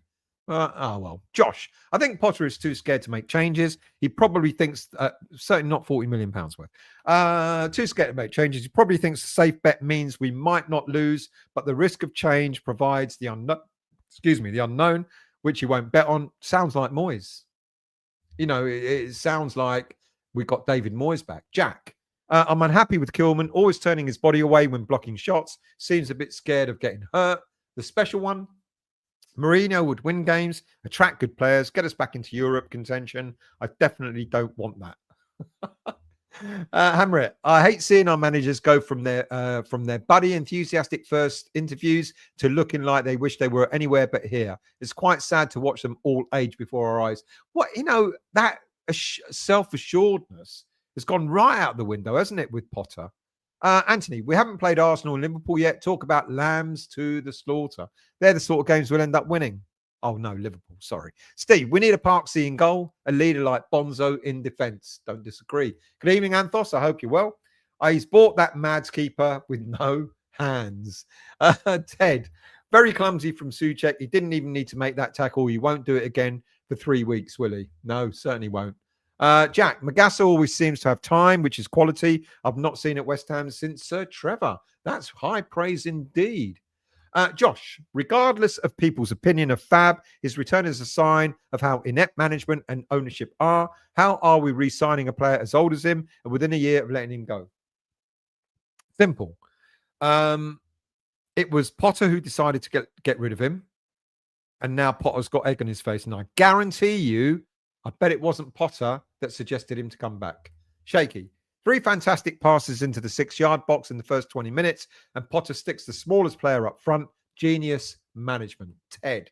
Potter is a bluffer. He's making it up as he goes along, and we've found him out to be no more than a PE teacher. Carpy, good evening to you. We lose on Saturday, Potter will be gone. Possibly. Possibly. I'm still giving him until the next international break. Why can't we employ a decent manager? Surely that's the most important for the team. Agreed. As other people have said, we're paying good money for players. Why not pay good money for a manager as well? Josh, Magassa genuinely looked composed and strong on the ball from what I saw. Him, Fernandez in midfield with Potts could be good. Anything is better than Ward-Prowse. Try something new. Totally agree. Jack Flash, there are rumours that Mkenna was... Yeah, already discussed that, mate. Not sure. It may not be fake, but that doesn't mean he's been sounded out to become the next West Ham manager. Trudge, McCauley went home alone, developed a cocaine habit.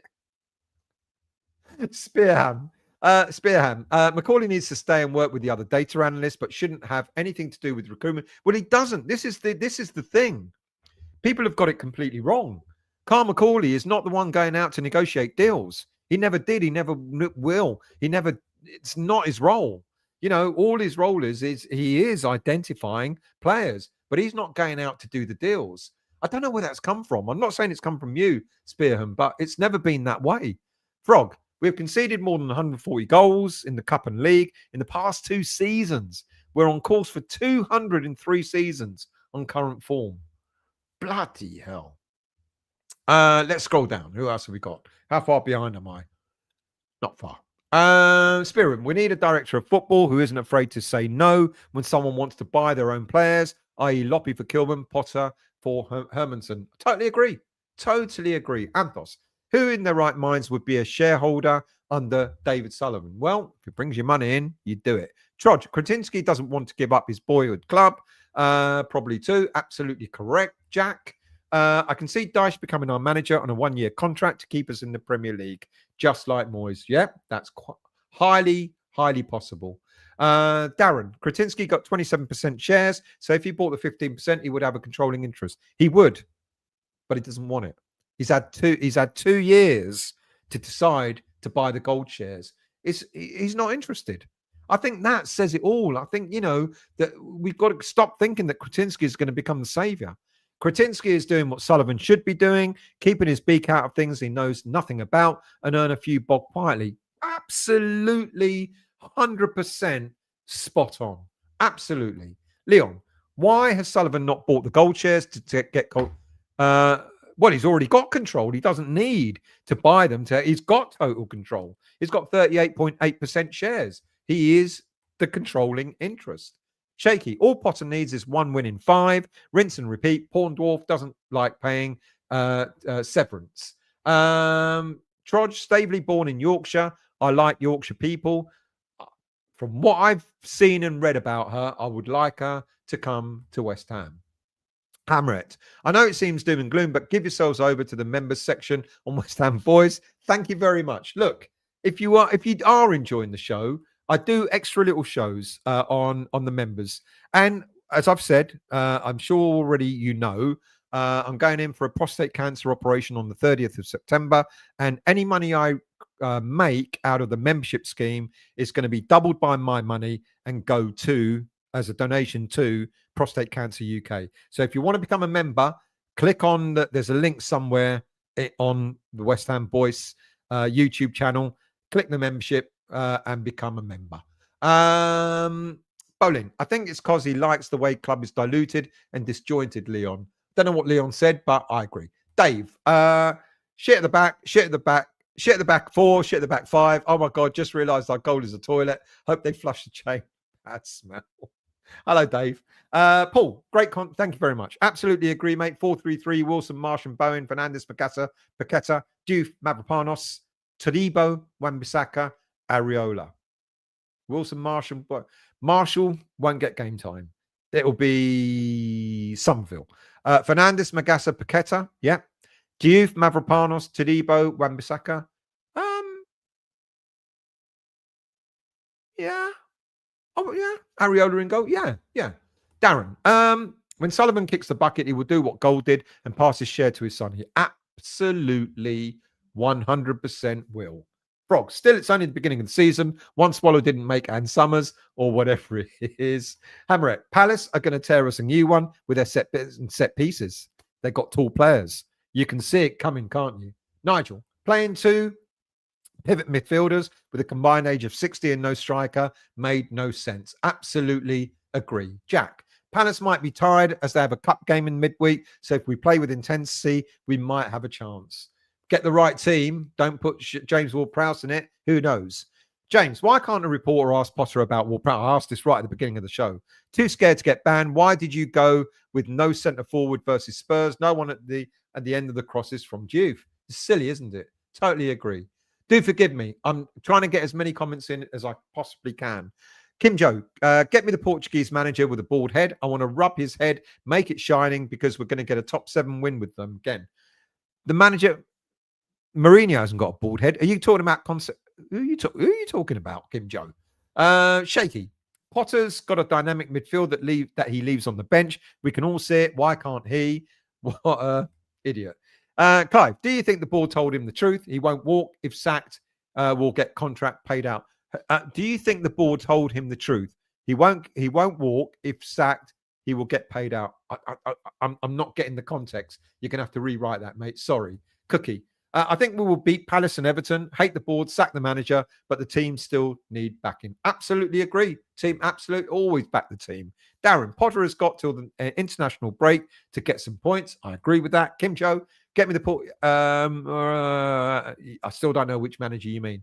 Mourinho or someone else? Has Mourinho lost all his hair? Yes, has he? Trudge. We can give him Hermanson 2 of the big pink hands next game so he can come for crosses. Jack, GP has lost confidence in himself. His body language when we're in trouble is not very inspiring. I agree. Yeah, I think I'll make you right there. Clive, I don't think Potter is the answer, but we need to get a manager and back him and stick with him for a few seasons to really get anywhere. I agree with that. Hammerette, 4 games in, 11 goals conceded, out of the cup. Even the newly promoted sides are better than us. Can we afford to wait until Christmas? Probably not. Probably not. Anthony, we will get relegated, slide straight down the championship, drop into League One.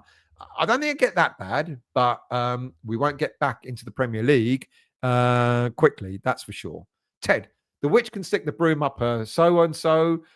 West Ham are not listening to the crap anymore. March protests go ahead. We need to get her out. That's the first piece of the jigsaw broken up. Would she leave? This stuff about her, it wasn't discussed about her resigning. I can't see it happening. I think a lot of fans would be very happy if she did leave. Special one.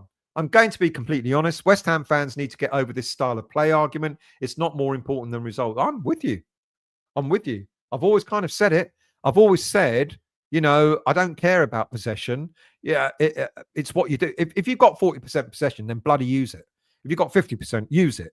But if you've got 50% possession and you're getting beat, forget about possession. Go and be a counter. But, counter-attacking teams can be exciting. They absolutely can. Sean, McKenna wouldn't cost that much in compo. Surely. I don't know. Maybe not. I don't know. You may be right. Barry, Xavi couldn't get a tune out of these players. I don't know. We've got good players. Mr. Forges, how are you? We won't get Xavi. I'm not suggesting that we will, mate. I'd love him to. Slav is available. Have him until the end of the season. Well, a few people have said that. Anthos, Xavi needs backing. Our board would not back him. He'd be a dream, but would be shafted by Sullivan. Can you imagine Sullivan going, you've got to sell players to buy players? What? You've got to sell players to buy players. Sell who? I've got him. He's not worth 40 million. You bought that donkey for 40 million. Who am I going to sell? You got to sell Paqueta. Fuck that. I'm off. Steve, I only came for Paqueta. Steve, we keep kicking the can down the road with managers. We need quality and a director of football with Sullivan letting them get on with it. I agree. Leslie, Carrick would play a better style of football and West Ham Junior. I don't think he'll keep us in the Premier League, though, to be honest with you. I genuinely don't. St. Albans, nothing will change until Brady and Sullivan are gone. Don't disagree. I don't disagree, but you've got to give me another reason for because I don't think they're leaving. Trodge, Jose could lure some good players in the January window. Yeah, possibly. St. Albans, 2 strikers on the bench, and we had several chances in the first half. Yep, that's us. Wackagov, good evening. Conceição, for me, I think he's more realistic than Xavi. He was one that was talked about before. Schmidt was talked about before as well. Max, if we get demoted, surely we get Saudi investors. Would we? Maybe. Will be cheaper. Christian, Xavi as a manager, love it, but we know that's not going to happen. Leon, with a striker on first half, it would have been a different game. Yeah, we would have scored that chance that Paqueta had. Might have gone in. Absolutely. Sean, Andrea Pinamento of Sassuolo, Troj could have had him we could have had him for 12 million. I looked at him. Sean, I know you know your footballers. I wasn't that impressed with what I read about him. I don't know. Maybe it's me. Martin, Nuno or Deitch are not the answer. Xavi would be a great addition. Don't disagree. Robin, Potter ain't got the balls to drop the keeper and Ward-Prowse. Another heavy defeat to Palace looming unless he makes changes. Don't disagree. James, I thought Fernandes was poor versus Spurs. I expected him to be creative, but he looked tired from playing for Portugal. And yet he looked one of our better players. Clive, we need a British spine, would not fold and have more fight. Well, Bolin, director of football wouldn't have let Kilman signing to happen. Didn't Tim sign Kilman? No, Lopetegui wanted Kilman. Guido on 75 a week. Lopetegui wanted Guido. Alvarez on 124 grand a week. Apparently, Alvarez was identified by Mark Noble. Not so difficult to see how they got him on the jet and sold the project. Look, a director of football is great. I don't think Steidem was the right director of football. If you watch some of the shows I did before, you would have, I was given information from a West Ham fan who lives in Germany. He was saying, read about this, and giving me stuff about Steidem in order to find out that Steidem wasn't the real deal. So I don't think he was great for us. But in terms of what he did, Kilman was wanted by Lopetegui. Guido was wanted by Lopetegui. Alvarez was identified by, I'm sure it was Noble. So, but he did get the deals done. He got the deals done. Michael, no striker Saturday. Why not stick Suchik up there? He can head the ball, can score. Look at the great balls we were putting into the box. No one was there to me. You know what? That's a good shout. I would maybe put him up front. Yeah, fair play. Matthew, bring back Harry with Di Canio. God. Bolin was a big hit a few years ago, I believe. Troj, Esposito brothers. Yes, they were. What's happened? Where are they? What's happened to them? The special one. While I see the benefit in a strong British core, British players are expensive. Tim had the right idea. Buying Brit players from foreign leagues, they don't add the homegrown tax. Good point, that. Darren. Problem is who wants to buy our squad who were up for sale during the summer. No one wanted them because they're not good enough. So we are going to be buggered with player sales in the next window. The only player that's going to be available in the next 2 players that are going to be worth anything are Paqueta and Jared Bowen.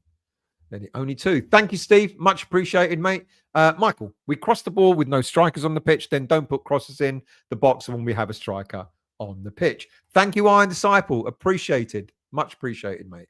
Who else have we got here? John. Palace have a midweek game and injury problems, apparently. So with any luck, we'll keep them down to 4.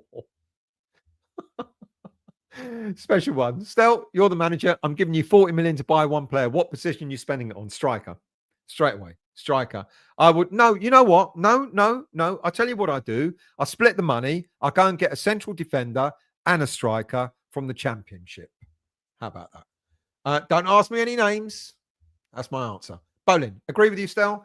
On Tim, I don't think he was allowed to do his job properly, but also not sure he was the right man either. I got there. Just throwing it out there. Eric Ten Hag, throw that back, Mark. Throw it back. Mate, no. He was awful.